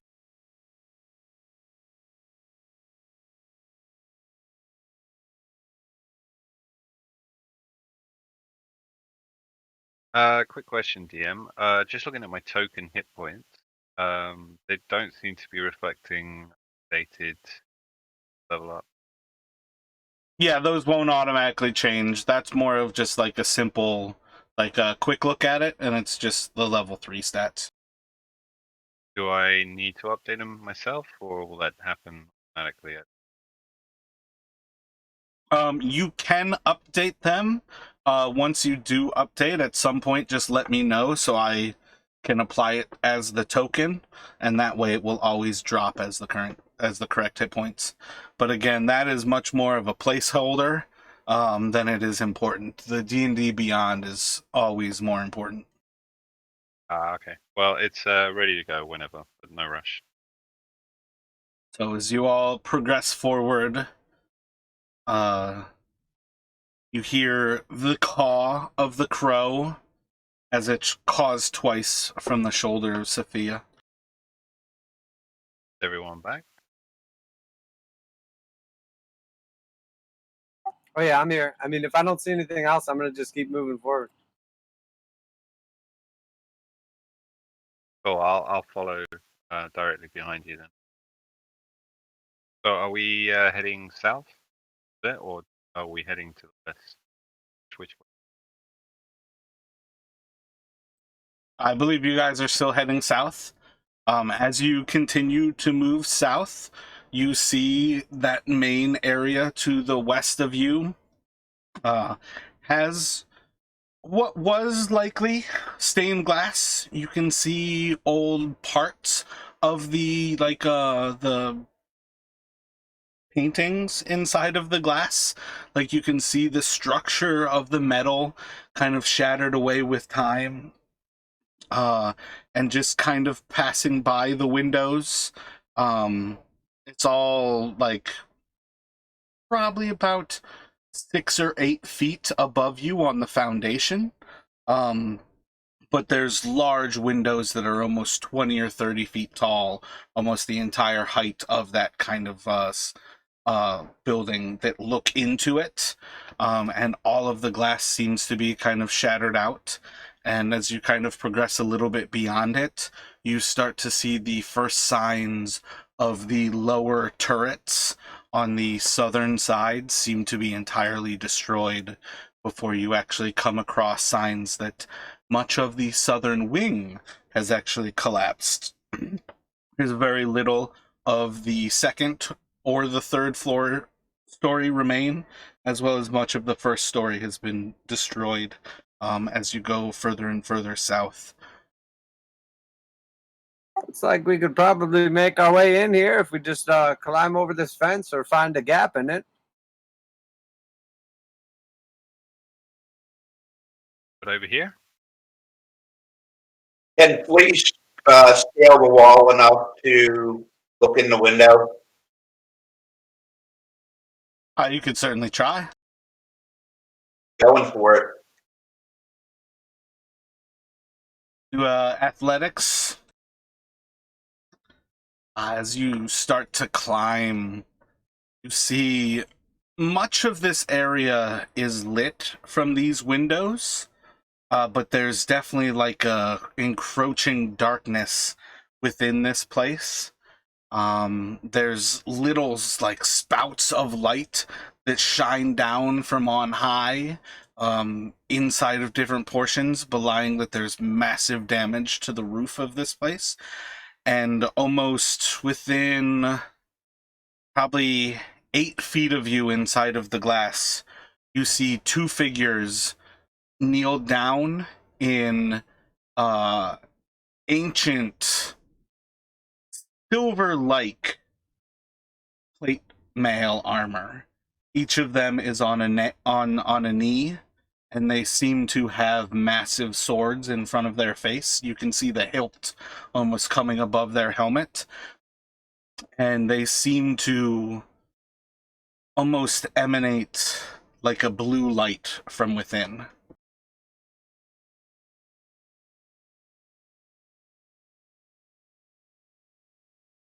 You hear from behind you as Sophia kind of reaches back as the crow flies away.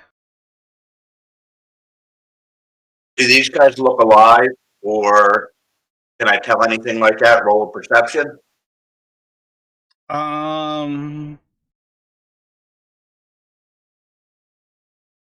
You can roll a medicine check, a perception check. It's kind of up to you where you'd like to take it.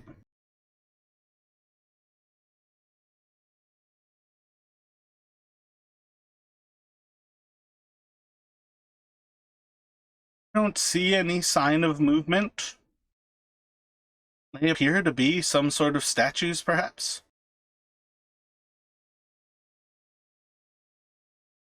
Thanks. I'm going to climb down and, let the party know what I saw. As you start to climb down, you actually hear the like screeching and clanking of metal from behind you. As in outside the building? As in behind you, inside of the building. Getting louder? You want to take a moment to try to listen? My point was that you were walking away and you heard metal. Yeah, I'm going to listen for a second or two. Roll another perception.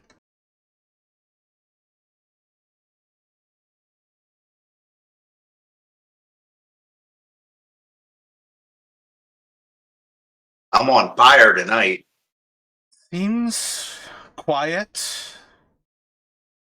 Perhaps it was just Vox moving, and your ears heard it echo off the stone? Must be nothing.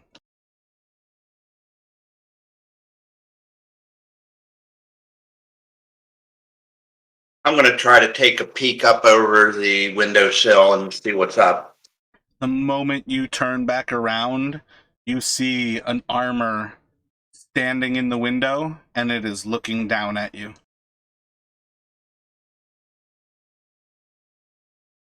Is it like waving a sword at me? You just see this dark abyss, the armor, and this thing is standing there with its sword in hand. Yeah, I'm gone. As you step away, you hear, "Join us."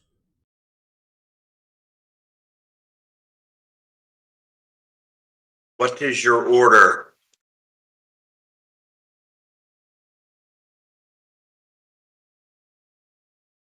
Have you come for recruitment? I do not know. What is your order? Who do you serve? All those reporting for recruitment, they enter the chapel.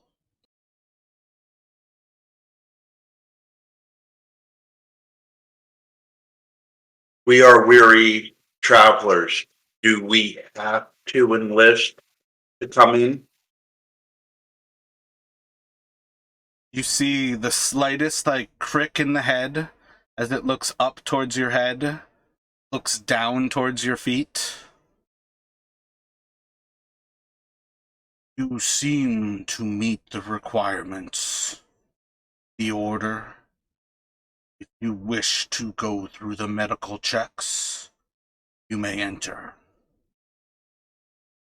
What is the name of your order?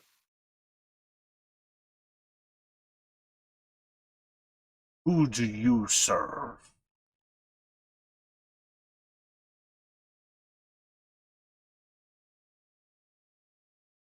I serve no one but myself.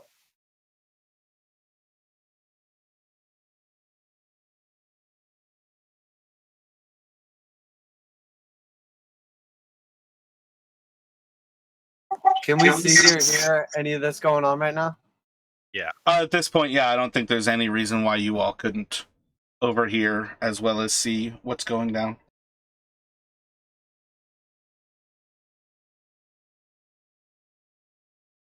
How long have you been in your order?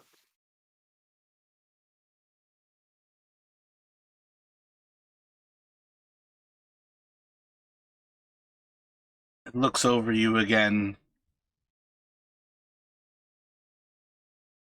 How do you calculate time? In centuries.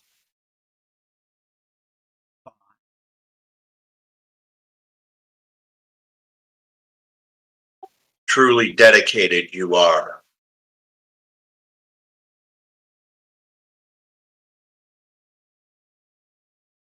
Why will you not tell me the name of your order or who you serve? Do not seem to be an ally from which I should share information. Do you come for recruitment? That is what I'm thinking about. I don't know yet. Those who serve themselves have little to do with our order. We are devoted to powers much greater than ourselves, to a cause above ourselves, to a meeting far beyond ourselves. Are you prepared to dedicate everything? Can I sense any dread, evil, etc., or good, or any alignment kind of stuff? You can do an insight.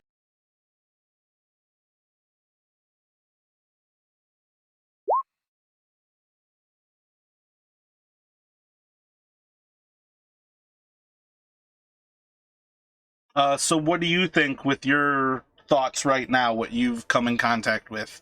Do you sense any dread or evil or any alignment?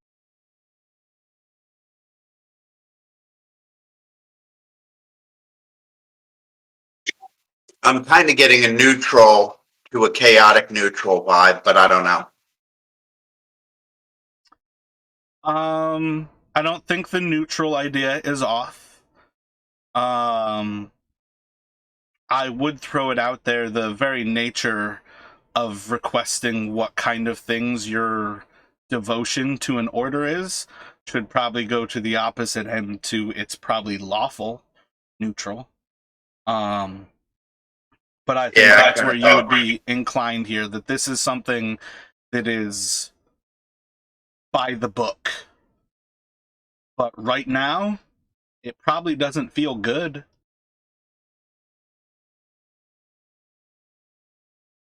Alrighty. I must go talk to my party members. I will be back.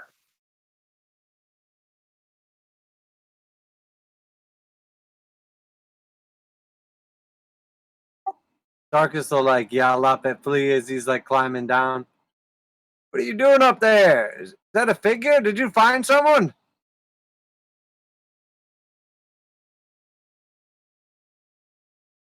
Oh, yes. Oh, yes. I mean, they could see what was going on anyway. So. What the hell is going on? I thought they said this place was abandoned. Did they invite us in? They have been in this order for 5 centuries. To go in, we must enlist in their order. Some have served for longer than I. Where's the voice coming from? From the window. It's watching you all. Standing there. What do you mean, 5 centuries cat years?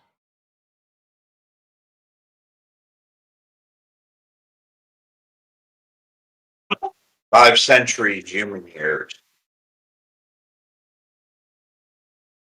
That's over 30 years.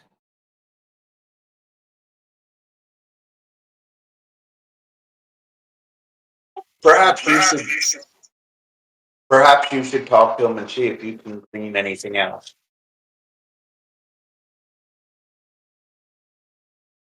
I wonder. I mean, if they appear to be neutral, perhaps I won't have need for divine sense to truly test if they are good or evil. You would have no concept of his insight check there anyways.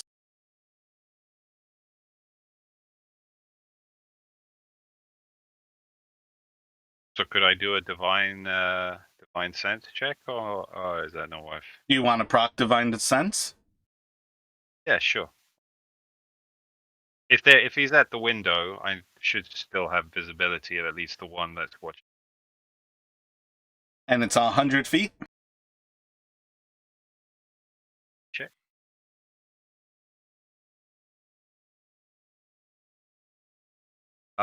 Could I move within 60 feet? Okay, 60 feet? Yeah, I mean, you're within 20 feet right now, so. Oh, okay, yeah, sure. It is very clearly undead.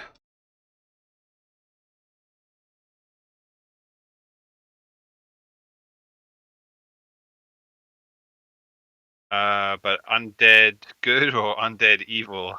It says I can detect whether it's good or evil. It gives you a sense of good or evil. Can you actually post the wording? If it's good or evil, it's just undead. Yeah, how do I post it from? It should be a little button that says, like, display on virtual tabletop, or if you click, like, the name.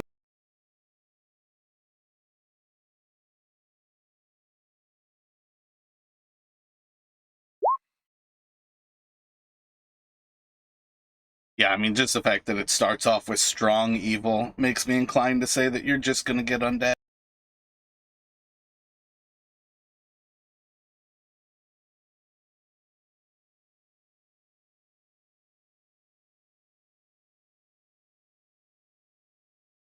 Well, this guy's definitely not alive, guys.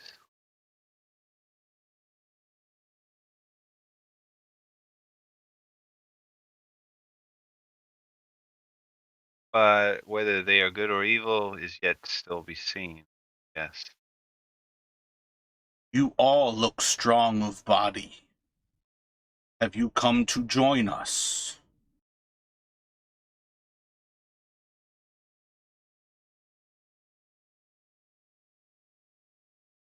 We weren't expecting to find anyone here, so it really hadn't crossed our mind yet. I heard this castle was destroyed by the devil.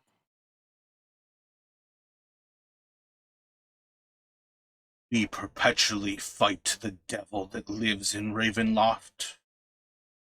Our order is dedicated to the destruction of such a vile being. Have you come to fight? Have you come to join in sacrifice?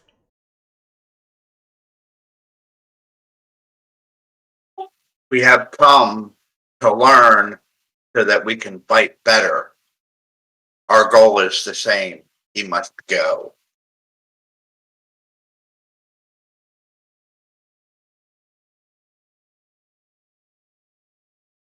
You guys remember that portrait that was told to us?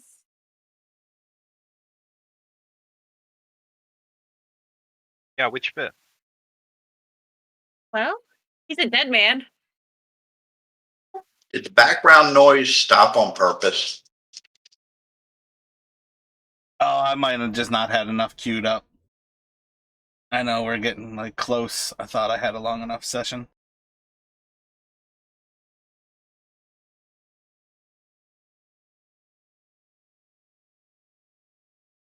But like, here is a location of things past, lost to time. That part, is that what you meant, Abby?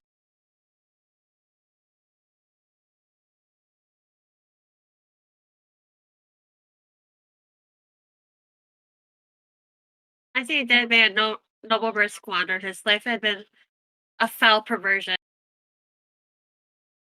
Ah, okay.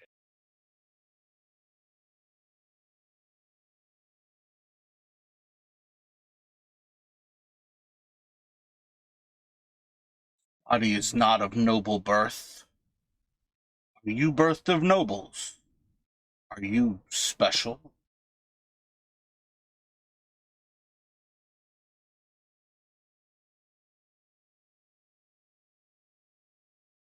Not of noble birth, no.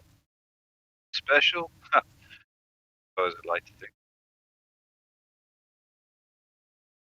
You said that Vox had lost contact with Hell, but there is no sense of him still. You can roll a religion check, but yes, there's inside of this entire campaign, your god does not exist. Like the fact that Right. you rolled a nat 20 right off the bat, like unless your religion gets higher, there's not really going to be any more sense to trying to like make you roll, because that ruins any kind of mystery to it. You've already rolled the highest that you can roll here. Gotcha. No, I'm just thinking about the passage, right, from what Gabby was just saying, just above that, where it says, "Here is a location of things past, lost to time, powerful force, long forgotten in this land. Your staunch ally will be within you, held at your heart for good and protection, holy sin." Wonder if that has any relevance.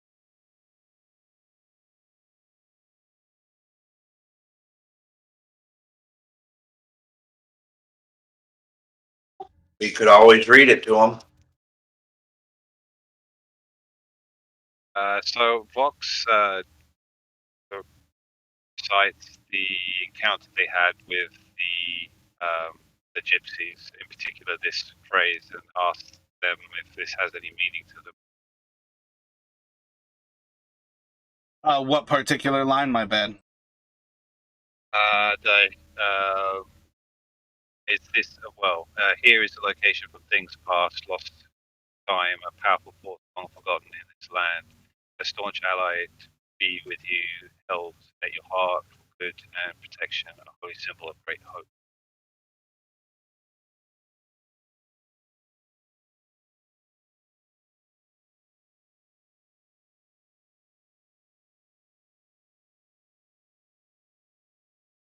All allies in the order are strong allies.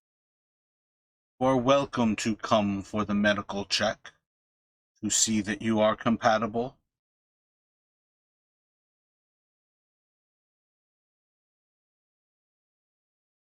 What do you think, guys? Do we risk it?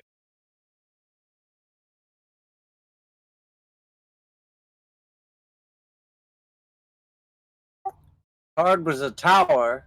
He's in a tower. He's dead.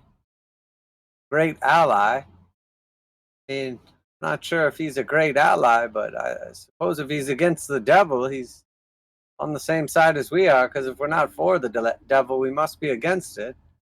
But I'm not sure I'm ready to join whatever order that is. I mean, why haven't they sent anyone down here to greet us? Invited us in. Well, the only thing I can think of is their lack of life may have given them a demise in decorum, perhaps. It's a ruined castle out in the middle of the woods here, and nobody seems to know that it exists, or I don't know.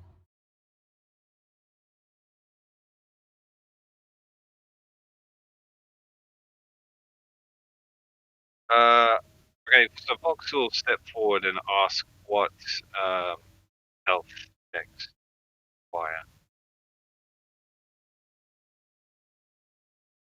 My bad. Give me one moment. I'll be right back. I figure, heck, I'm already possessed by one god. Can't get any worse. Yeah, if on the one hand he could be an ally in not so plain sight, on the other hand, he could be asking for something that is fatal, and we would be cornered at that point and have to fight our way out. Which I'm not opposed to either, to be honest. All right, my bad. What health checks do they require? Yeah.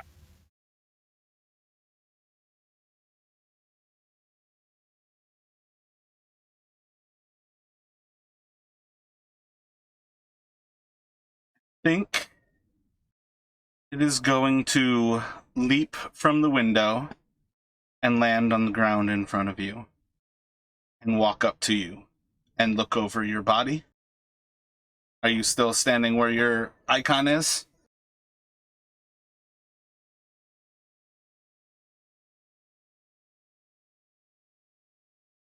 So it's just going to come up to you and it seems to look over yourself.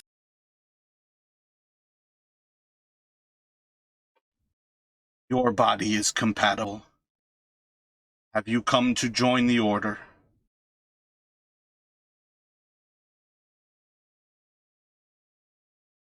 What is required to join the order? Death. I thought so. That would be a negative on the death thing. Maybe in about 50 to 70 years. Sure, get me back up. If you will not serve the silver dragon willingly, you will serve the dragon in death. And I need everybody to roll initiative. But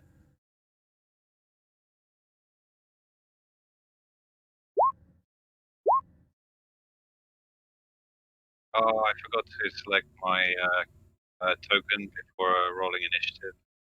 I'm not sure if that's going to go in order.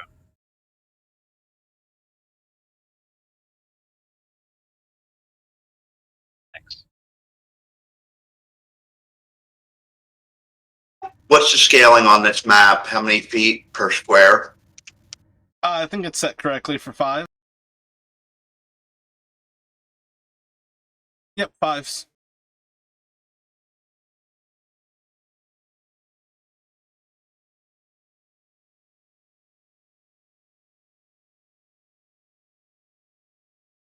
Okay. Damn it.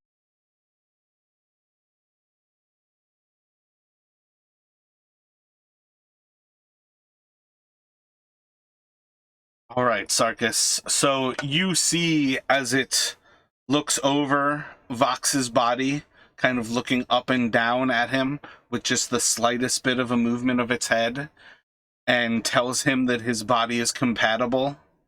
And as Vox asks or responds that he has not come to sacrifice his life, it begins to swing its great sword.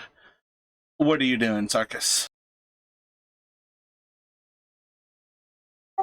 The moment he looks hostile, I will run forward to the edge of the wall there, and I will double-handed strike him with my stick.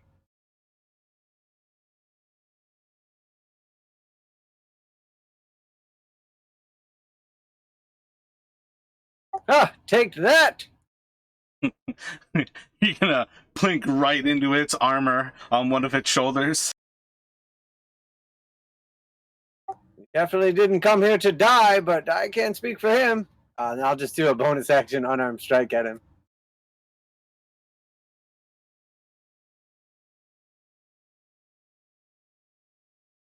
And you will, what's that, unarmed? You like aim for between one of the pauldrons as you've kind of closed the ground, smacking into his shoulder. You can jab into him and hit him for a little bit of damage. Don't really feel too much in contact, but there is some sort of body inside of this creature. And I believe that would go to Kavi.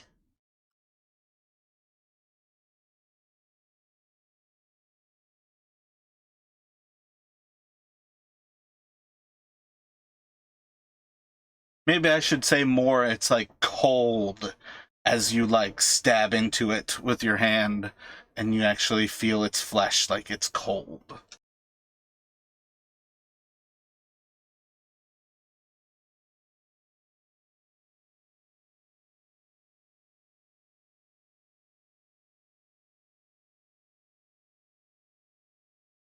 Are you there, Key? I am just thinking because I got like nothing gets undead.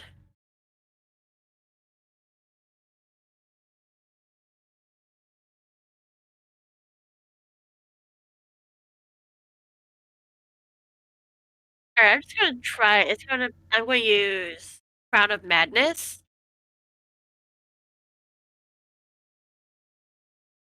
Did you read Crown of Madness? Because I might be assuming too much here. But as far as I know, usually the idea of Crown of Madness is to try to get something to attack its friendly creatures. Does it have an option that just keeps it from attacking?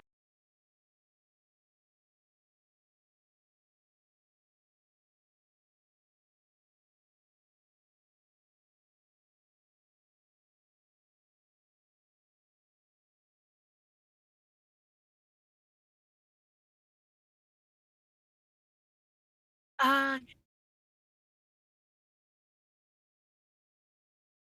Yeah, so it lets you choose. So you could choose which one of your party members that you want it to attack. yeah, if I don't choose, it can also act as normal.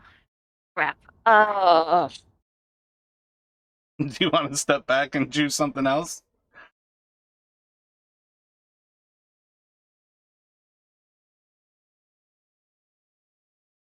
Yeah, I'm just gonna do Hellish Rebuke on it.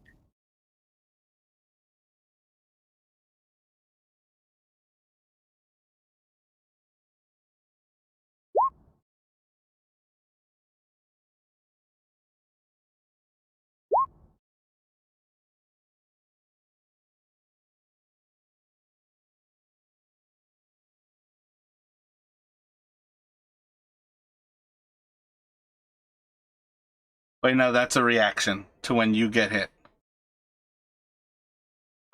That's for when it's not your turn, basically. Can I hold my action for a reaction to just save that? There's absolutely no reason to hold your action to react. You get to react anyways.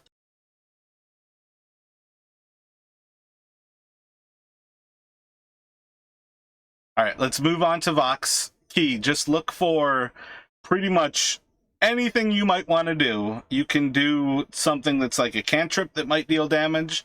You can do something that helps somebody else. There's a lot of different options. Just look for what you want to do for your action, and we'll just postpone you for a moment here and go to Vox for right now. Okay, so I will use my vow of enmity on this guy.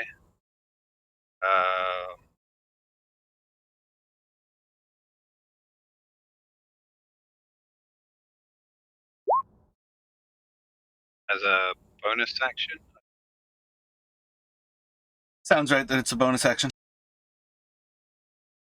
Then I will attempt to use my great sword. So this should give me advantage on attack rolls. What's your spell DC? Second.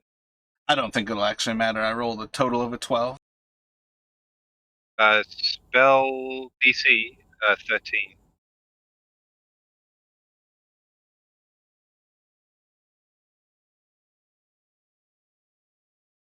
Oh no, as it's your channel divinity, so it's actually an action.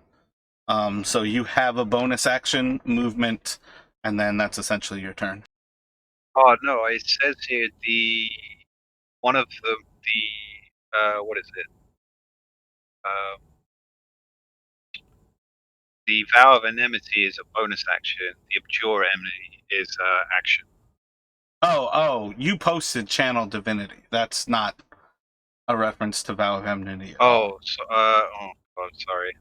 I thought it did. No, that's what it is. It's you get two options. It's the very bottom of it. It's Yeah. like the last paragraph.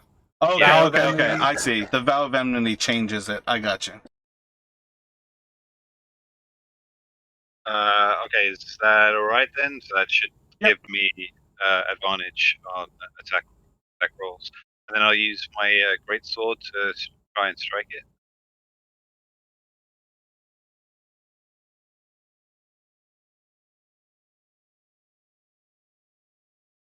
How do I do advantage on D&D Beyond? Everything should be set so you're rolling 2 dice, which Okay. is to include when you have advantage and disadvantage. Okay, cool. Advantage just means you take the highest of the 2. Disadvantage just means you take the lowest. And if I don't Gotcha. call for either, then you ignore the second die roll. Okie dokie. Anything coming to mind from you there, Key? Yeah, she'll attack with vicious mockery.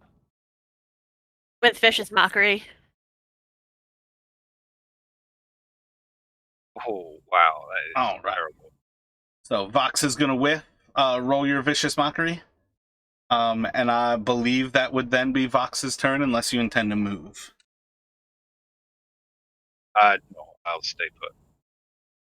And it seems to react as the psychic damage seems to hit into it.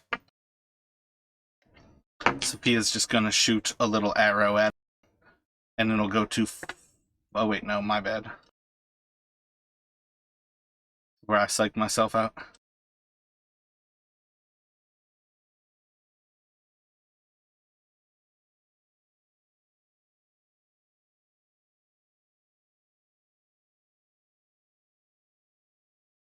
Its initial attack is going to be... it's going to punch into... Vox. And it should hit with a 17 to hit. Do 9 bludgeoning damage. Yeah, that hits. How do I take off hit points on this on D&D Beyond?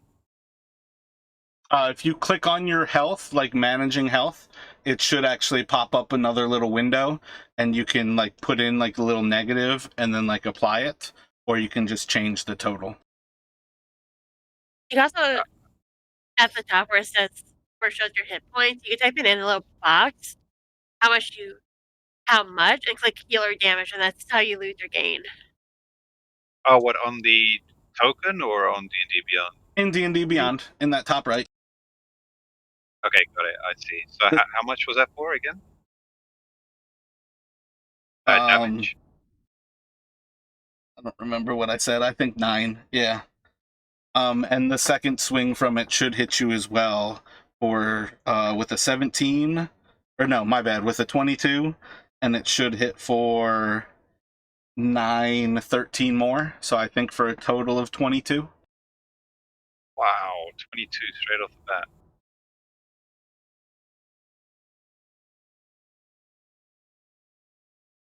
And you just see as like a blue glow surrounds this creature, and it just kind of stares down. Join the silver dragon in death and fight Strahd to his doom.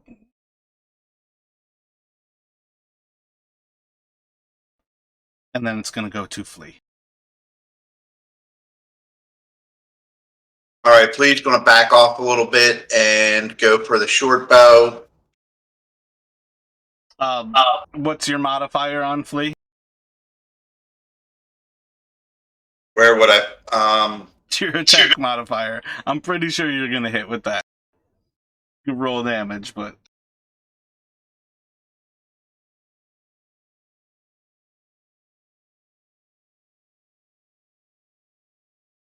But, like, if you've got to roll natural dice like that, Yeah, so you can still take the 14, and it will do 13 damage to it. I'm also trying to keep an eye on that window as well, not, just in case somebody else is coming out. What do you propose that you would do if somebody else came out? Definitely let the party know. There were 2 of them in there when they saw you. Oh, I know. If your intention is to go forward as if you've only encountered one, we're moving forward. But my point is to tell you that you've encountered more than one. One came out to visit you so far. So if you're worried about 2, you should tell the party to run. There were 2 of them in there. Maybe we should run. So it's gonna go to Sarkis. I would like to do a halfling parkour move up this fence and then jump off the fence and strike this thing two-handed with my stick.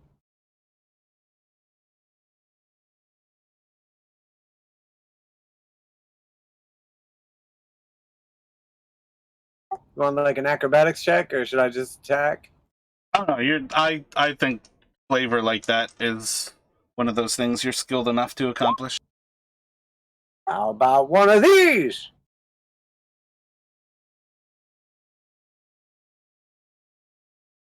And I completely missed. So I'm just going to punch him.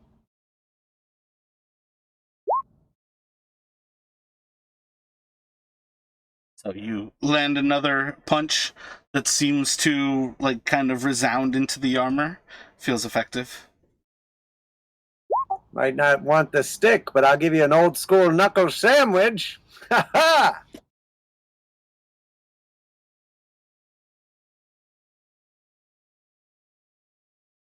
And if that's the end, it will be Kavi, and Vox will be up next.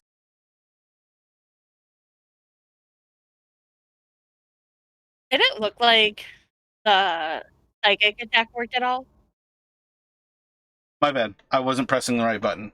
I forgot that you applied disadvantage from that for its first attack.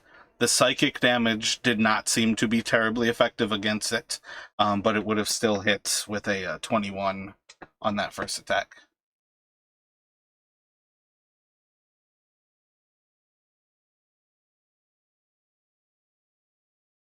All right. Yeah, she'll just go with vicious mockery again. It seems to look through you as you try to affect it, and it doesn't seem to affect its mind as it kind of stares into your eyes. Very odd feeling, as this thing doesn't appear to have a face. There's just a dark emptiness within its skull, or within its helmet. As a bonus action, I'm going to cast Healing Word on Fox. Excellent. Roll the dice, and then it will go to Vox. Oh, and my bad. Before Vox. You are going to hear from behind Sophia a woman's voice who screams, "No, not these! Do not go to these creatures!" And she's gonna kind of pull back against Sophia. She's just gonna shoot a hand crossbow bolt at it and miss as she pulls away, and then it will be Vox, my bad.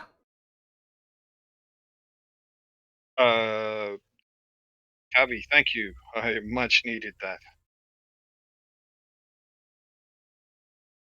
And then, DM, who was that shot aimed at? Do we know? From this new person? It plinked off of the creature's armor. Okay. But that doesn't tell you that it wasn't aimed at you. Right, gotcha.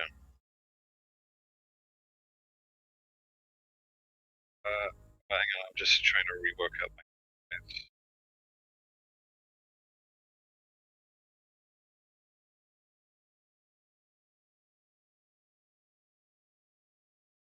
Okay, so I've got based on how powerful those attacks were against me, I'm kind of nervous not to heal myself up.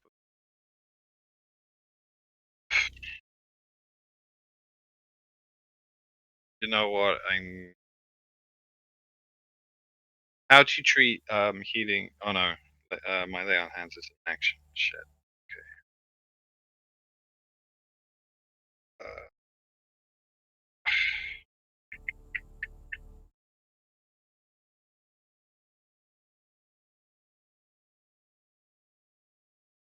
Start a little timer. Make a decision quick. Okay. I'm gonna roll for attack and pray that this actually does something decent. Punch him in the coccyx.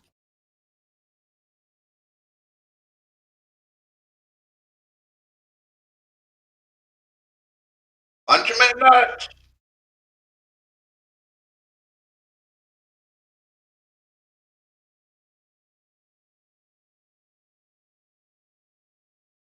Solid Okay. crit.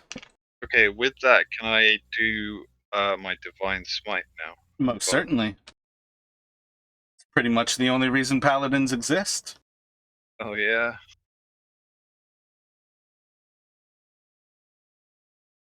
What level spell are you going to put into it? Oh, I think I can only do level 1 at this point anyway. Gotcha. So you can roll 3d8, actually 6d8. 6, 8.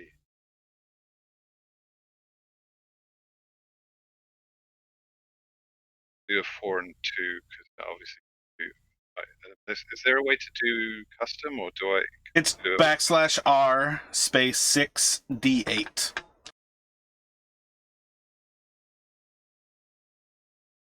Sorry, say that again. How do I do that? /R space 6d8. Backslash. Oh yeah. Okay. Right. Yeah, it's just Roll20 uses the /, and then inside of Discord, it's the exclamation, but they're otherwise the same commands. Okay, so /R D8 6d8.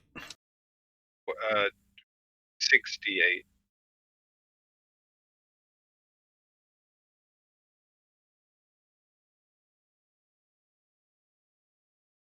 Oh, didn't work. Like / no space R space 6d8. What did I do? I thought I did. I saw nothing come up from you. Oh really?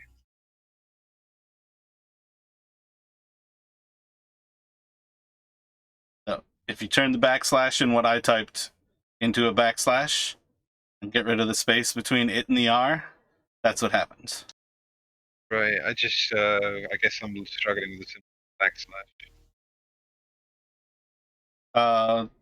I don't know that you have the same keyboard, but the question mark? Yeah, that's what I did. Yeah, so just click 4 or like 3 and 3 on the D8s from the roller that it has. I'm not sure why it's difficult. Yeah, sorry. I did type in the exact thing.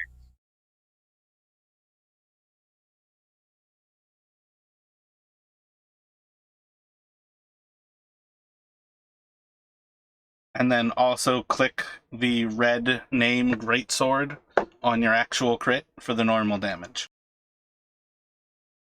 Because that 25 is just from the smite. So, okay.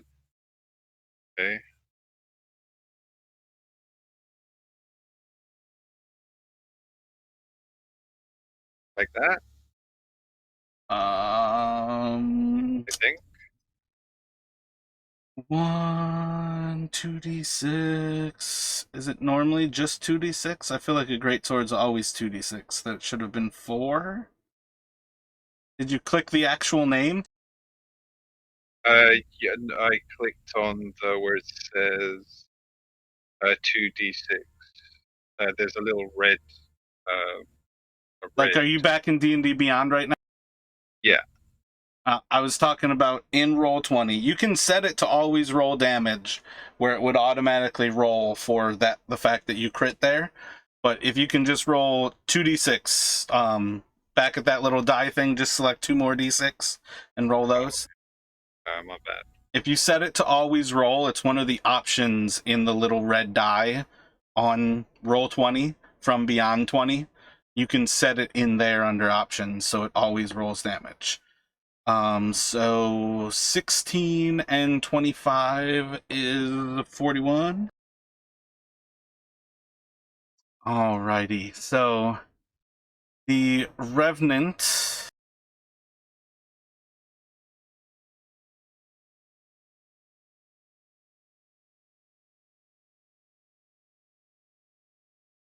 going to move away from both Vox and Sarkis. Could we get reaction out of that? The whole reason I'm telling you is because yes, you do.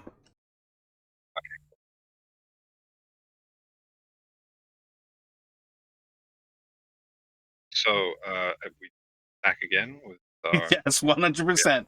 You can use your reaction to make an attack if you would like to. Yeah, sure, I'll definitely do that. Again with the great sword.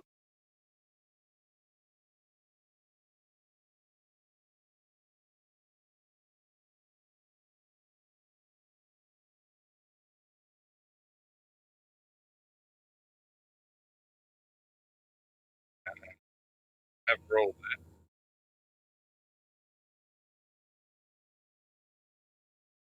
So that will miss. Sarkis will land a hit with his staff for 11. It is going to swing on Kavi and deal, let's see, with a 24 to hit, it is going to do 10 damage.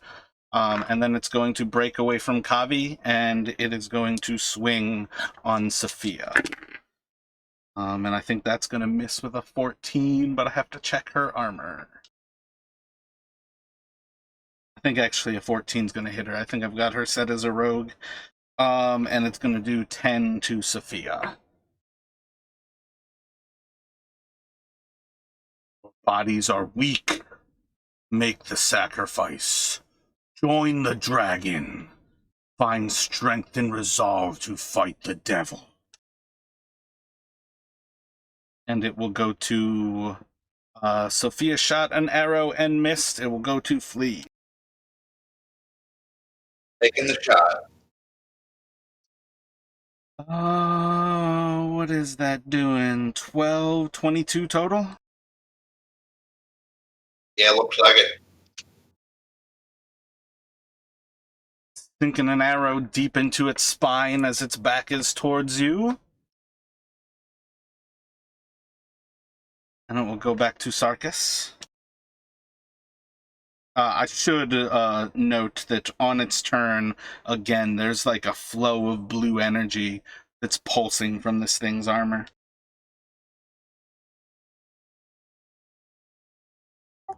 Sarkis is going to run after it after he gives Vox like an approving nod after his attack, and he's going to gonna run up actually like right here in front of kind of Sophia to block him off, and he's gonna yell to the thing, "Where do you think you're going? You felt the raindrops. Here comes the thunderstorm!" And I'm gonna do double-handed quarterstaff.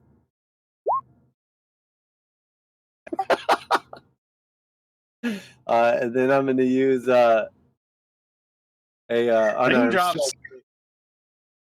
He like completely misses. He's like winded from running over there and talking at the same time. Completely misses. And then he's just going to run up in between the thing's legs and try to punch him in the coin purse. Solid strike to what should be a coin purse. This thing might not be a male. You totally meant to do that, right? Ha ha! Gotcha. Hold. Hang on. That's it for me.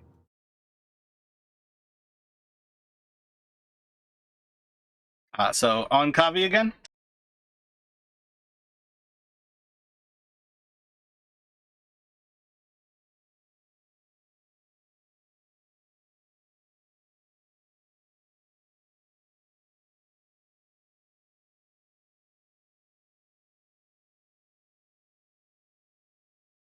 I also didn't want to interrupt, but nice crits, by the way, dudes. Thanks, man.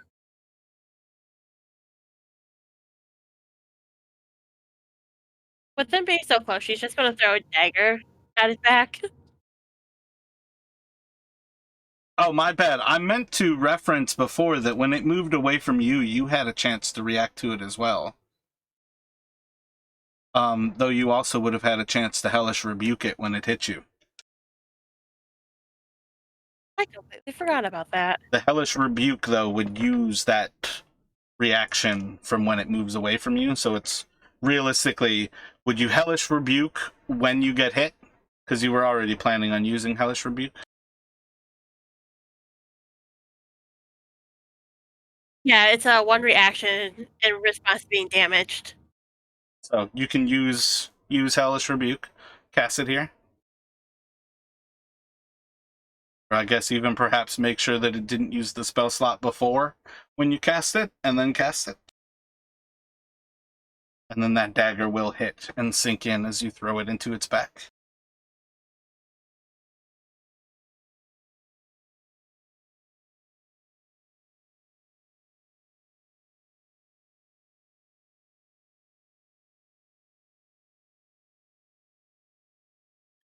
And Hellish Rebuke is or half damage.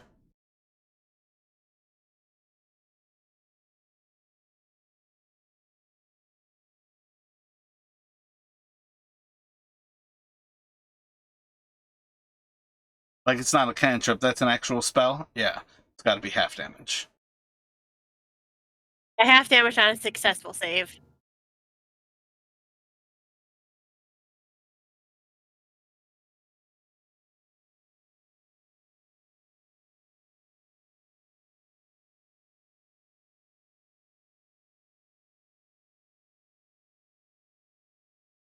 So after Kavi whips a knife into its back, it's going to go to the woman behind Sophia, who's going to pull her backward.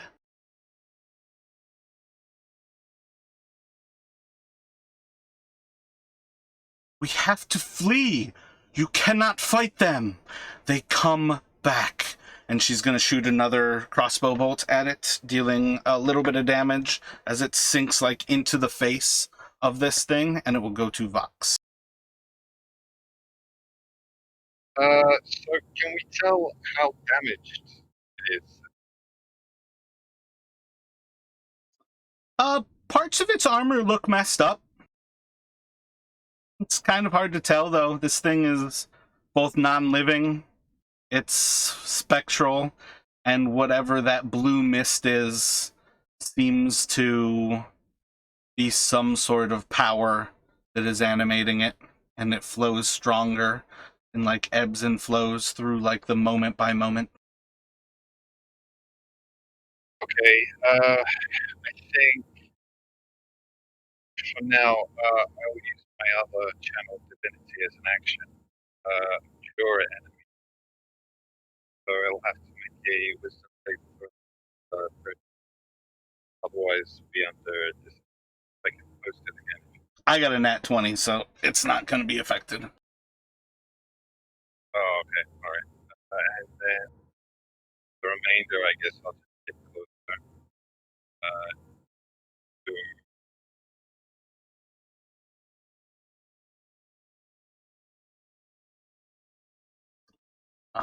And then 6 and 2. So 2 is flee. And 6, I think, is Vox. 1, 5, 6. Yeah, so I think it's gonna close in.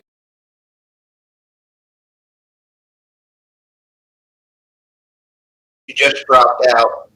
Nope. I'm just trying to figure out what it does to people who stand at range.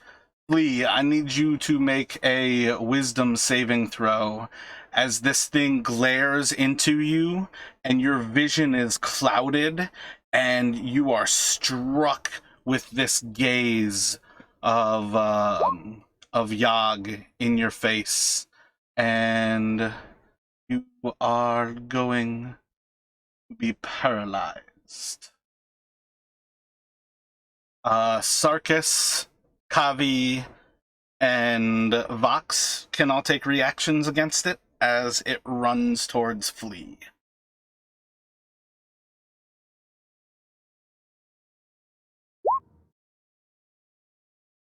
Where'd you think you're going?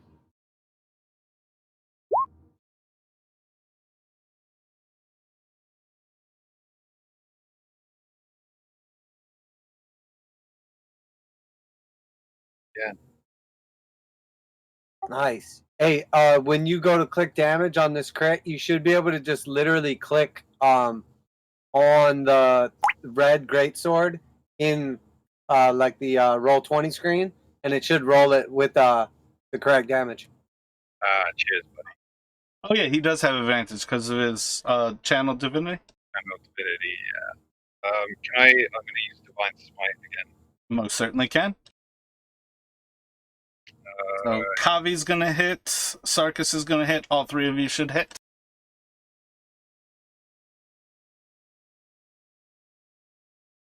So I need to roll 68 as well, right? Click the greatsword first. Let's make sure that works out. Yep, okay, so you got 15 there, and then you need to do the same thing, roll 68.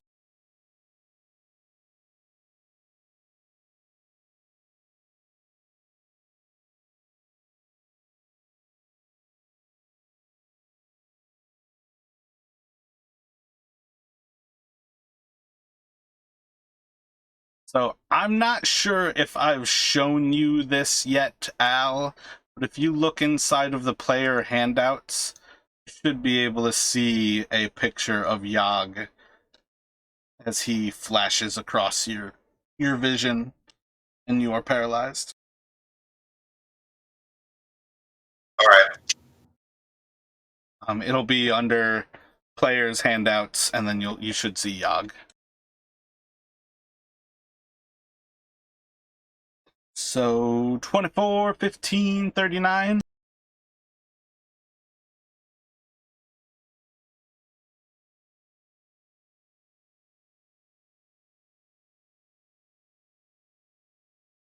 Oh shit, maybe I'm the raindrop.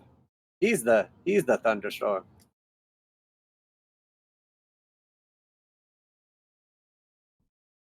Oh man, I am crushing his constitution saving throws. You see as like a massive section of his armor seems to be rent in two as your greatsword just starts to cut through it like butter, and you see and feel the divine energy of Helm as his sword is cutting through this creature. And it stands strong as it moves adamant towards Flea. Let's see. It will go to Sophia is going to miss. Lee is paralyzed. I believe you just don't have... Yeah, you're incapacitated. No move, no speech. Yep. Can I be praying to Yogg?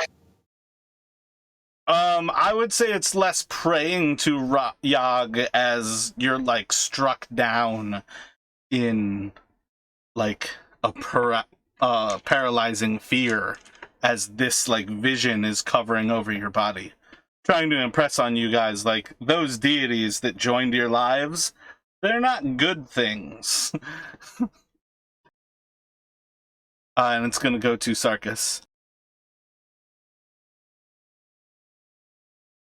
All right, I'm gonna run up, and you're gonna see Sarkis run like super fast as this thing is like going after Flea, and he actually like passes it, and he's like right next to it and looks up and goes, "I can do this all day." And then I'm gonna double a Naruto young run. Yeah, exactly. He's like tiny little legs. It takes him 42,000 steps, but he runs 35 feet. and then gets like right next to this thing, and then he's gonna swing his staff right in front of it and try to like hit it right in its shins.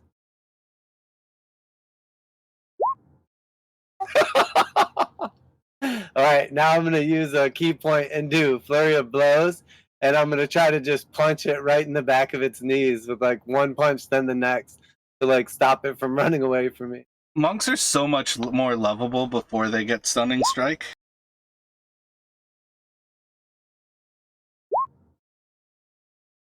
How about one of the? Oh, missed. Take that.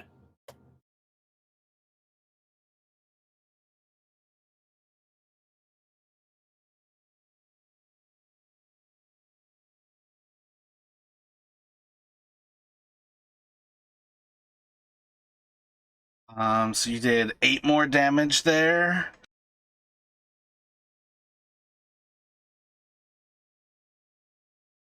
Don't try to play it down. Getting punched in the back of the knee is much more painful than it sounds. Like the knee that you punch behind, you feel yourself like crunching through the bone, and you see as it's stepping forward, that bone gone and missing, that it steps onto it, and there's a little bit of a shatter as the leg kind of crunches down, and then the weight is still supported, and it still moves towards Flea. And it's going to be on Kavi.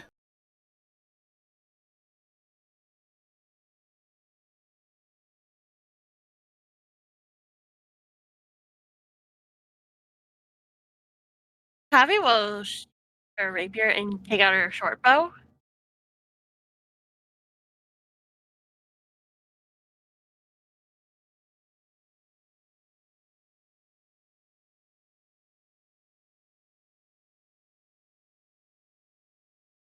I pray she does not hit Flea.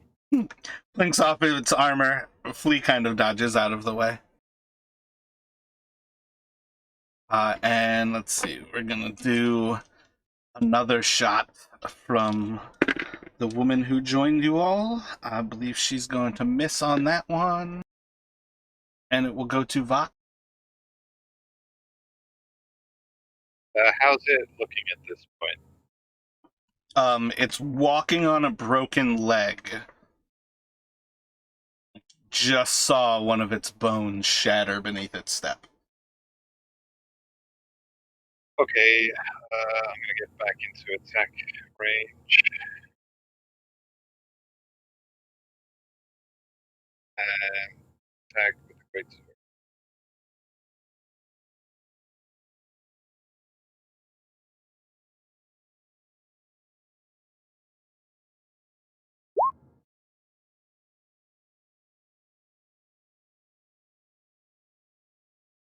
$16 will hit. Oh, I think it accidentally pressed it twice, but ignore Yeah, just yep.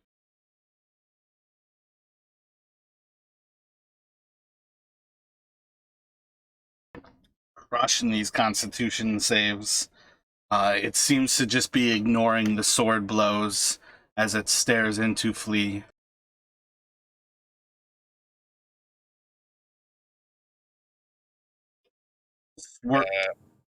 How's everyone's hit points? Just out of interest, by the way. That's more or less, is anybody under half hit points? Yeah.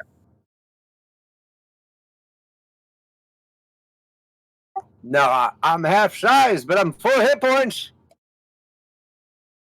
I'm at 12. Of? 22. Nope, you won't look injured yet. Half points, Okay. you'll look bloodied. Under a quarter, you look really rough. But otherwise, like, as just like a general thing, you can't really tell how people look until they're at half hit points or below. Oh, okay. I could call out to them, right?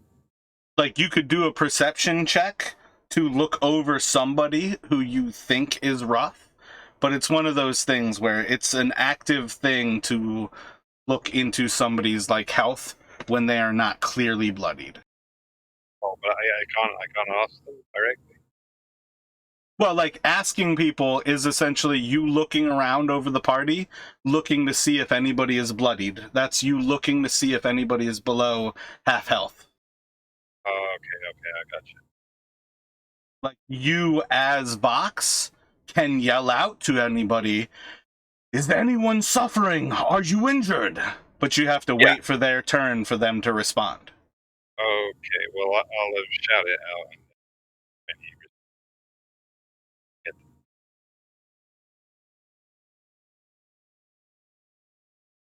and that'll be me.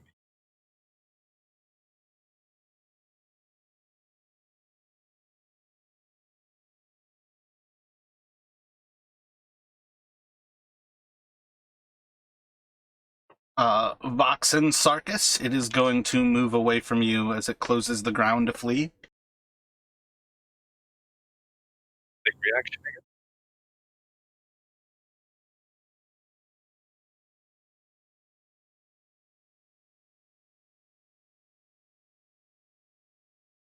And my bad, Flea, you actually should have gotten another wisdom saving throw at the end of your turn. You can roll that for me as well. Sarkis will sink the first of his quarterstaffs, I think. And Greatsword will sink as well. I'm gonna hit him right in the ass as he runs away and yell, "Acknowledge me!" Is 18 a save on this one? Yeah, that's a success, so you will be unparalyzed. Yeah, I'm running like hell. No, you're not moving yet. It's the end of your turn. You're still standing there, you're just not an auto crit and advantage to attack. Okay. Can you roll? Okay, you did roll that damage, so it's 24 more.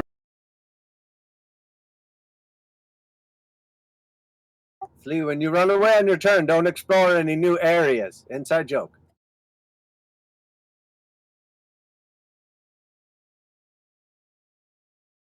Yeah.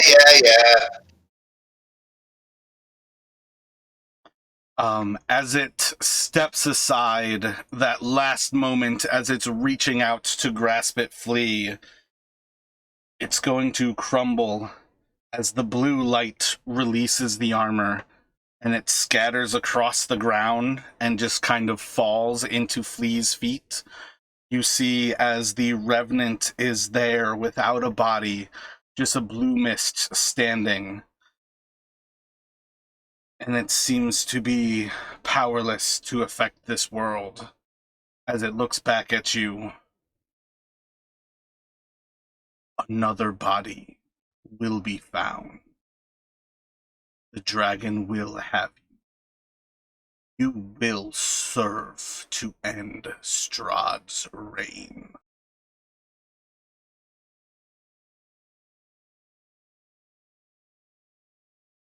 But why didn't you just say you wanted us to end Strahd? He seems to be in our way of getting out of here anyway. All we had to do was ask.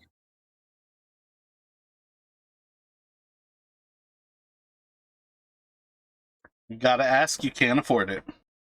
Did it fly right away after it said that? Like, is it gone, or is it just kind of hovering there without a body? It is currently there, incorporeal. Can I try to communicate with it? You can certainly try. It's more or less dissipating, though.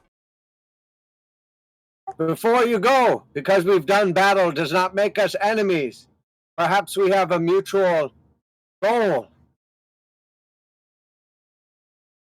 Give up your life. Join the Silver Dragon. I've heard silver visions of dragons and the rising sun. I require a body. Now, hopefully somebody other than you will offer it. This the fallen house, the highest peak.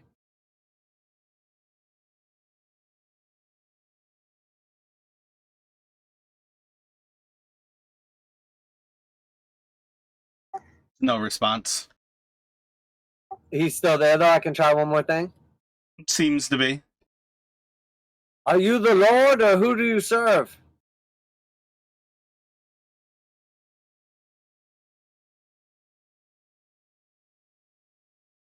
Doesn't seem to respond.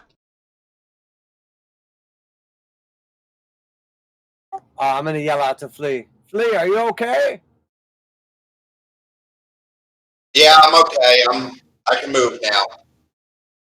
I thought you saw a ghost there. Oh, I did.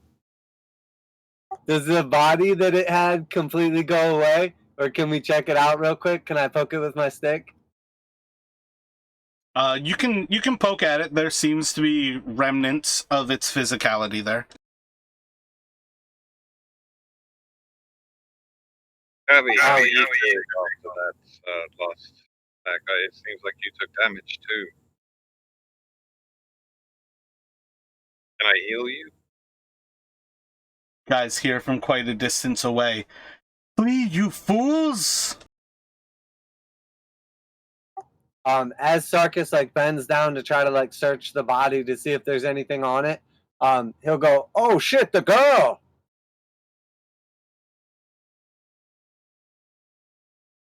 Like realizing he got caught up in the moment for a minute and forgot about Sophia, he'll start like sprinting back the other way towards her. Without searching? I think honestly, depending if you give me the search or not is up to you, because I think he would have started going to search it, and then as soon as he heard that, I think he would have completely forgot about searching it, like not giving a shit to go worry about Sophia. So I think your initial poke around, you would probably notice that there seems to be leathers that fell to the ground. And about that recognition moment where you saw leather is about when you hear the voice, and you would look up to see Sophia is 80 or 100 feet away from you.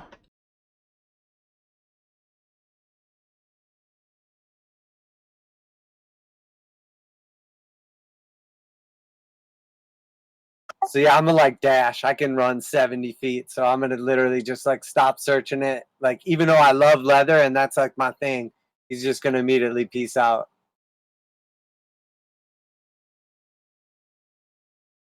Fox is going to move up to Cavi just to check her wound.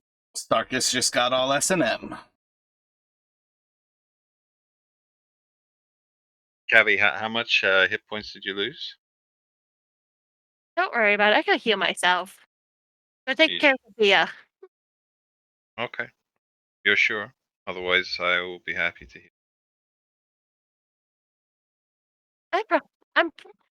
I'm fine. Returning the favor. There's no need. All right. Flea, are you checking the body, or are you the? Yeah, I'm gonna check the body, grab the letters, and run like hell. Roll an investigation. If you're doing it quickly at disadvantage.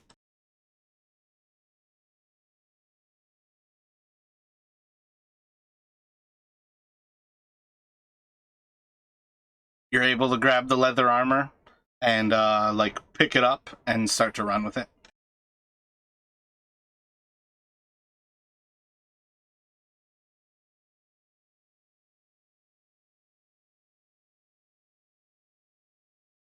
So Sarkis, you would see as this woman in black pulls Sophia into the woods, almost in the exact spot that you all have left from.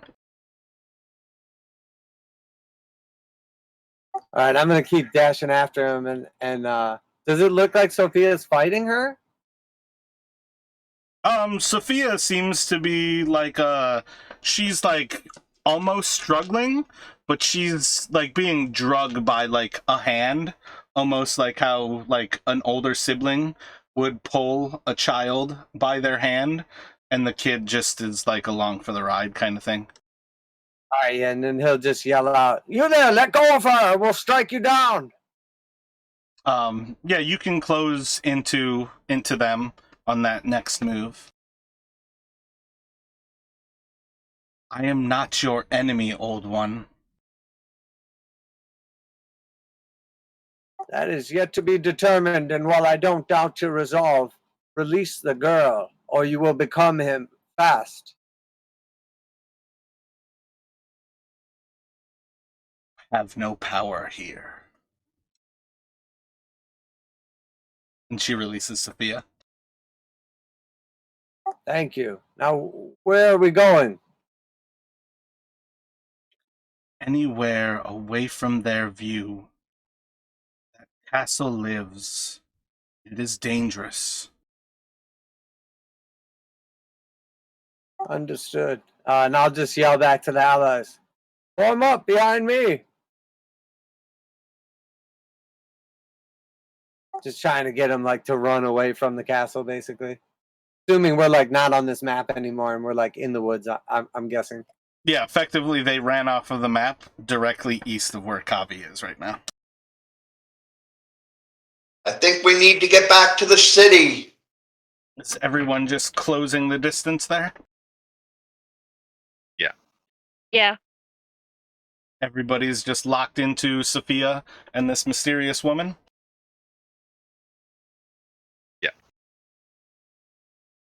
Yeah, as they're kind of catching up, I'm gonna like peer off in like 360 degrees and just sort of see if I see anybody else.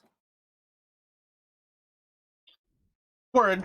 You're mid-conversation, so let me have a perception at disadvantage from you.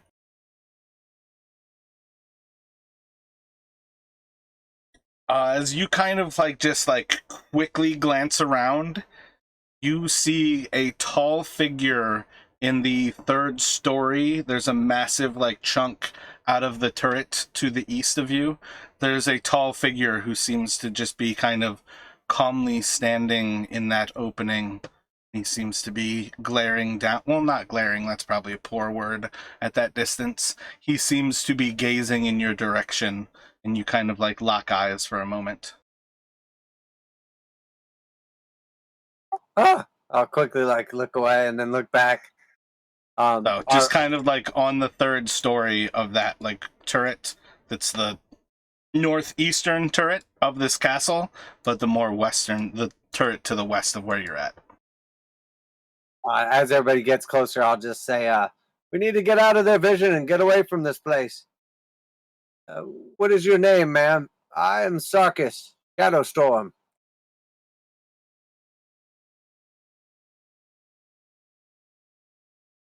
I am Muriel. Pleasure to meet you all. Thank you. We saw you come to our aid, and I didn't mean to be hostile, but my goal is to protect this girl. Our goal. And you have friends in high places. Some of those who care for the same.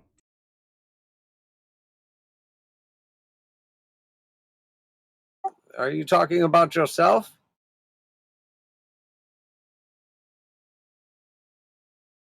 I don't know as much about you, but I have been requested to follow your wanderings. You serve the devil? Are you the bird?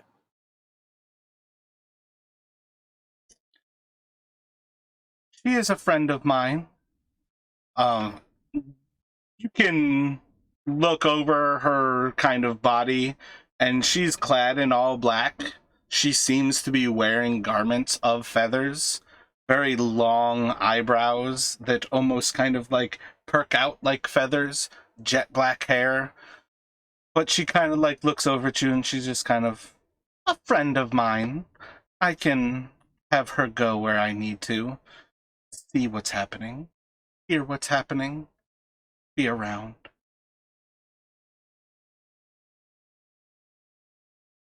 You say you were asked to watch over us by whom? That is not important. If they have not shown their hand, I will not reveal them to you.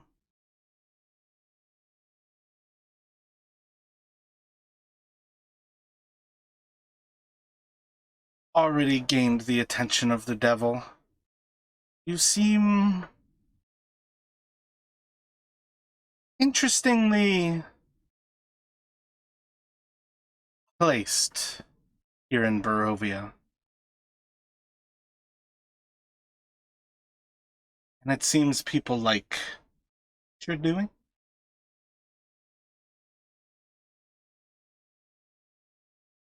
But whatever has brought you to these lands, you're in great danger here. Wait, you're saying that the people of Barovia like what we're doing? It depends which people. And what about you? You like what we're doing? You're here to protect us or to keep an eye on us? I don't rightly know what you are doing, but it seems like from your actions today you're trying to commit suicide? And that seems ill-placed for my friend to be so intrigued with what you are doing. Who's your friend? Again, if they have not revealed themselves to you, it's not for me to reveal them to you. Perhaps you can tell us of what you know about this place that we stumbled across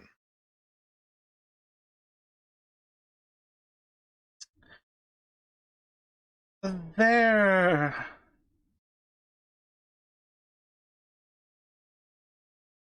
something other in this land.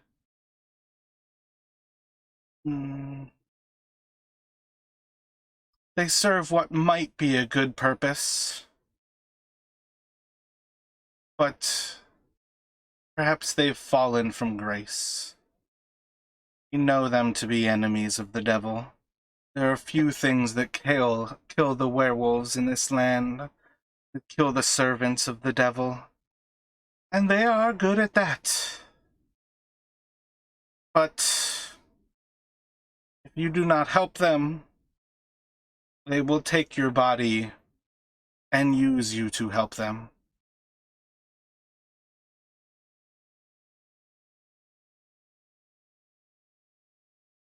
Is there somewhere nearby we can talk safely away from here?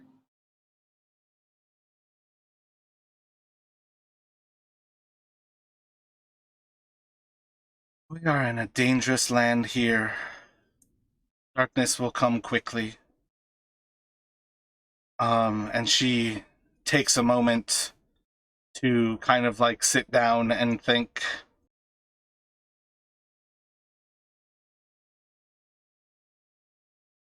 Not sure if we can get to the Mardikovs with what remains, but it may be safest for you to try to flee to Valakai and move on from there. But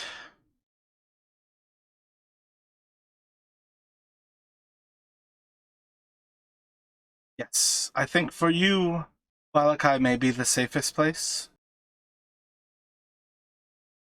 Where do you live? In Barovia? We all live in Barovia.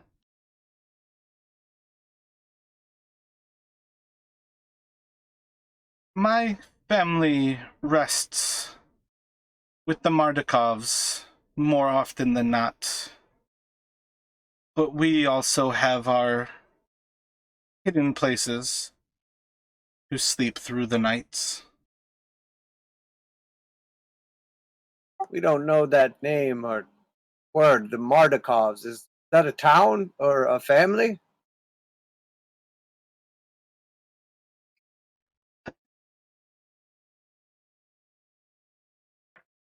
Kind of like chuckles a little bit and covers her mouth.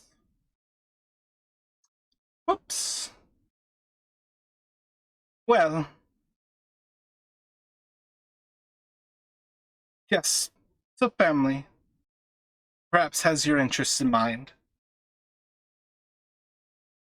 And how do we find them so we can show our appreciation?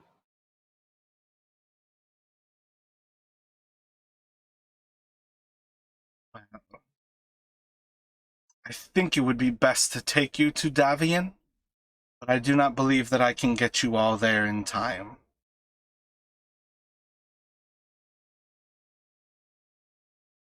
Give me one moment here to actually measure something.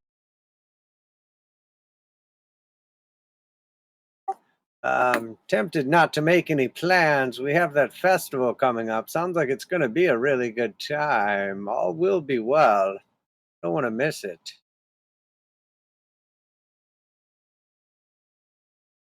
Vox, out of just instant reaction of hearing "all will be well" with a zombie-like voice, says "all will be well."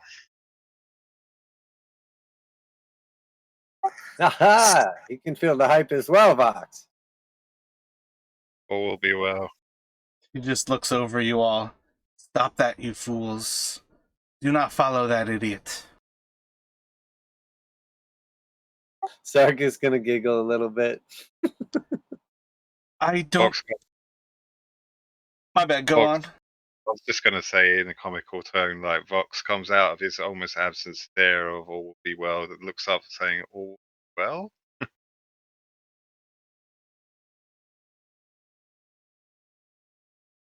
We're just poking fun, that's all. Don't think I can get you all. We should go to Alakai. It's not safe to go the way you all came, but we should be able to move around and down the old way and return to Old Svalich Road and get you back before they shut the doors. And what about Davians? What do you mean you can't get us there in time? It's too far. There's too many chances that we will be taken in the night. And Did if we we- could make it there, what would make it worth it? Or what would be the reason? Just for safety?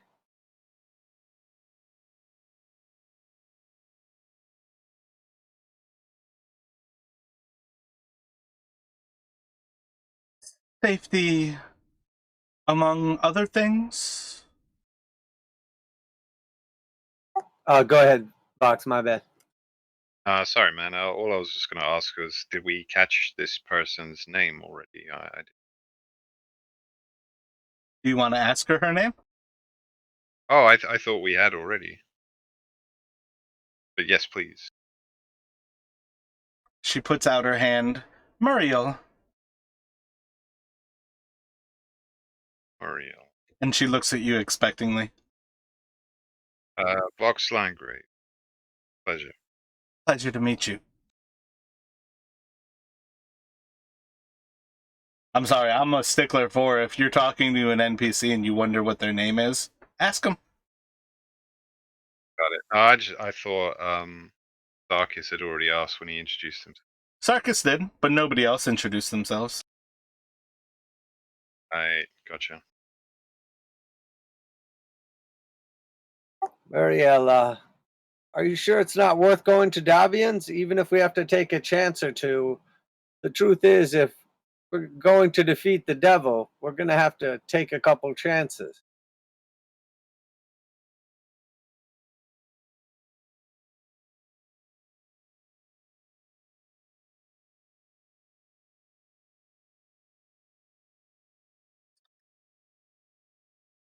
She looks down at Sophia and looks across to the rest of the party. Would you all desire the more dangerous route?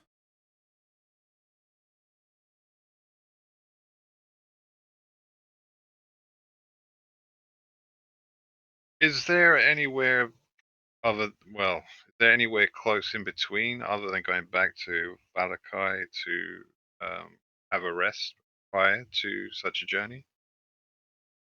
Says to Muriel. There's little safety to be found in these lands. I can think of few places beyond the larger cities. And even there, your safety is in the hopes that somebody else is taken rather than you. Right, but nowhere we could have say a camp for the evening along route or somewhere that would offer some cover or modicum of cover.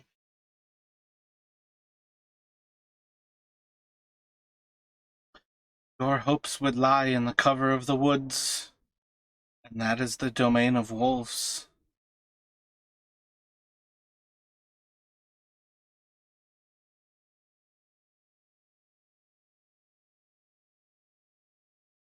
I don't know, guys. What do you think?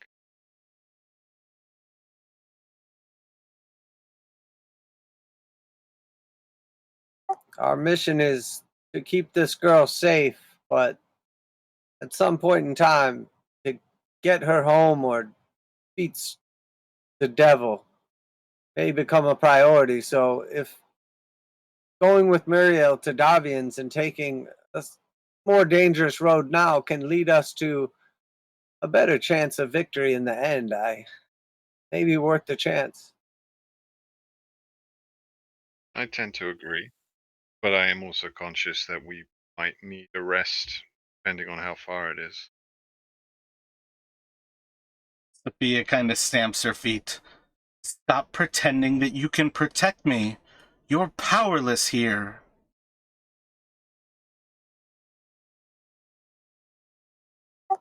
He'll look down, kind of like sad when she says that, and then like he'll lift his head up real quick and look like over his shoulders to the left and to the right at the rest of the party and say, "I may not be the most powerful, but together we're not powerless." Here, here.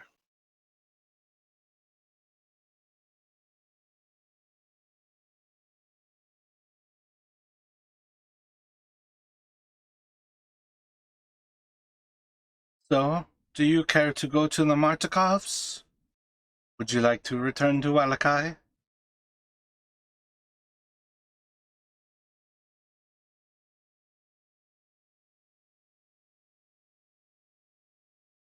I cannot decide the fate of us all.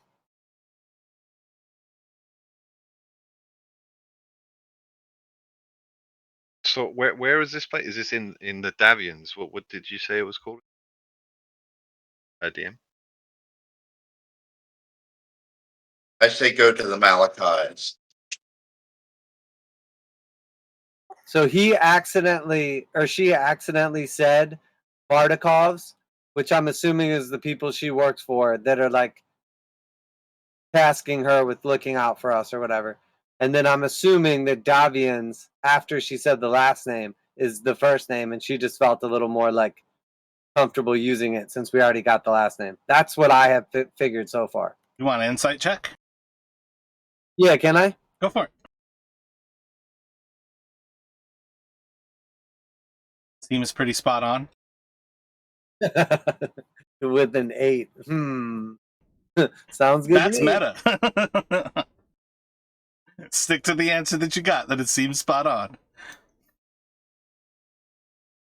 That's where mental checks are so shitty, but it's hard to take dice rolls away from players to hide the mental aspect. No, that's why I said sounds good to me on an 8. So I don't know how reliable it is, but yep, I'm 100% confident in it. Owning that 8.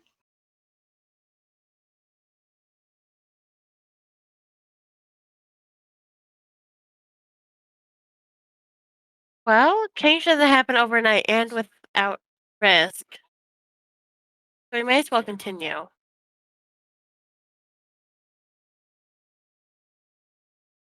We must progress slowly at first, and then we can speed our travels. But first we must avoid the gaze of the revenants. Let me just have everybody do a stealth check. A what check? Stealth.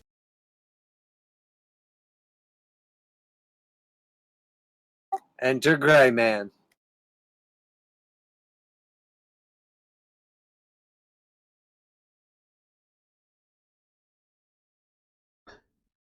group seems to confidently move through the forest north of where the castle is to your south.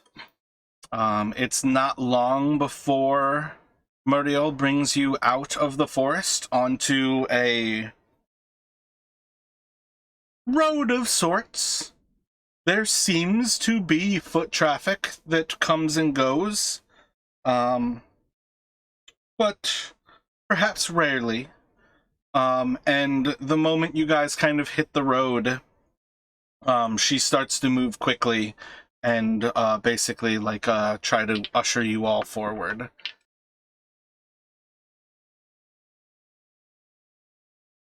So let's have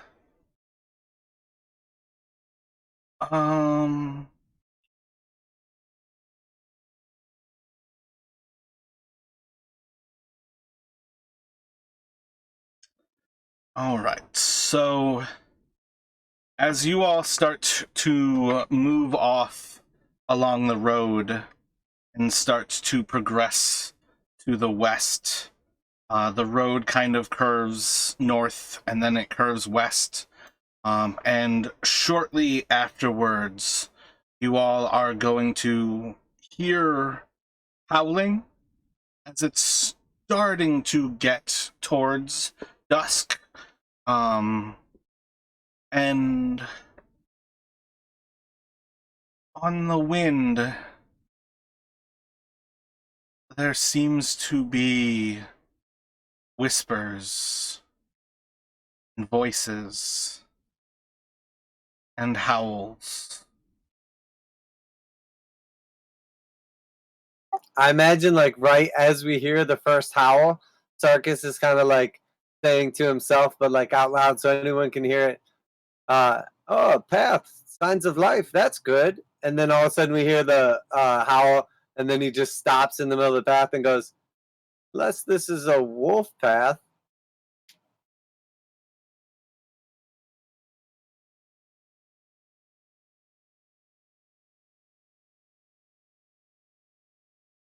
And as you all start to, or continue moving forward, you're going to see as rounding a corner, there's the slightest sign of somebody ahead. There's just a silhouetted body ahead. And in a moment, you're going to see as Muriel is going to disappear. And a raven flies away. And we're going to leave off there.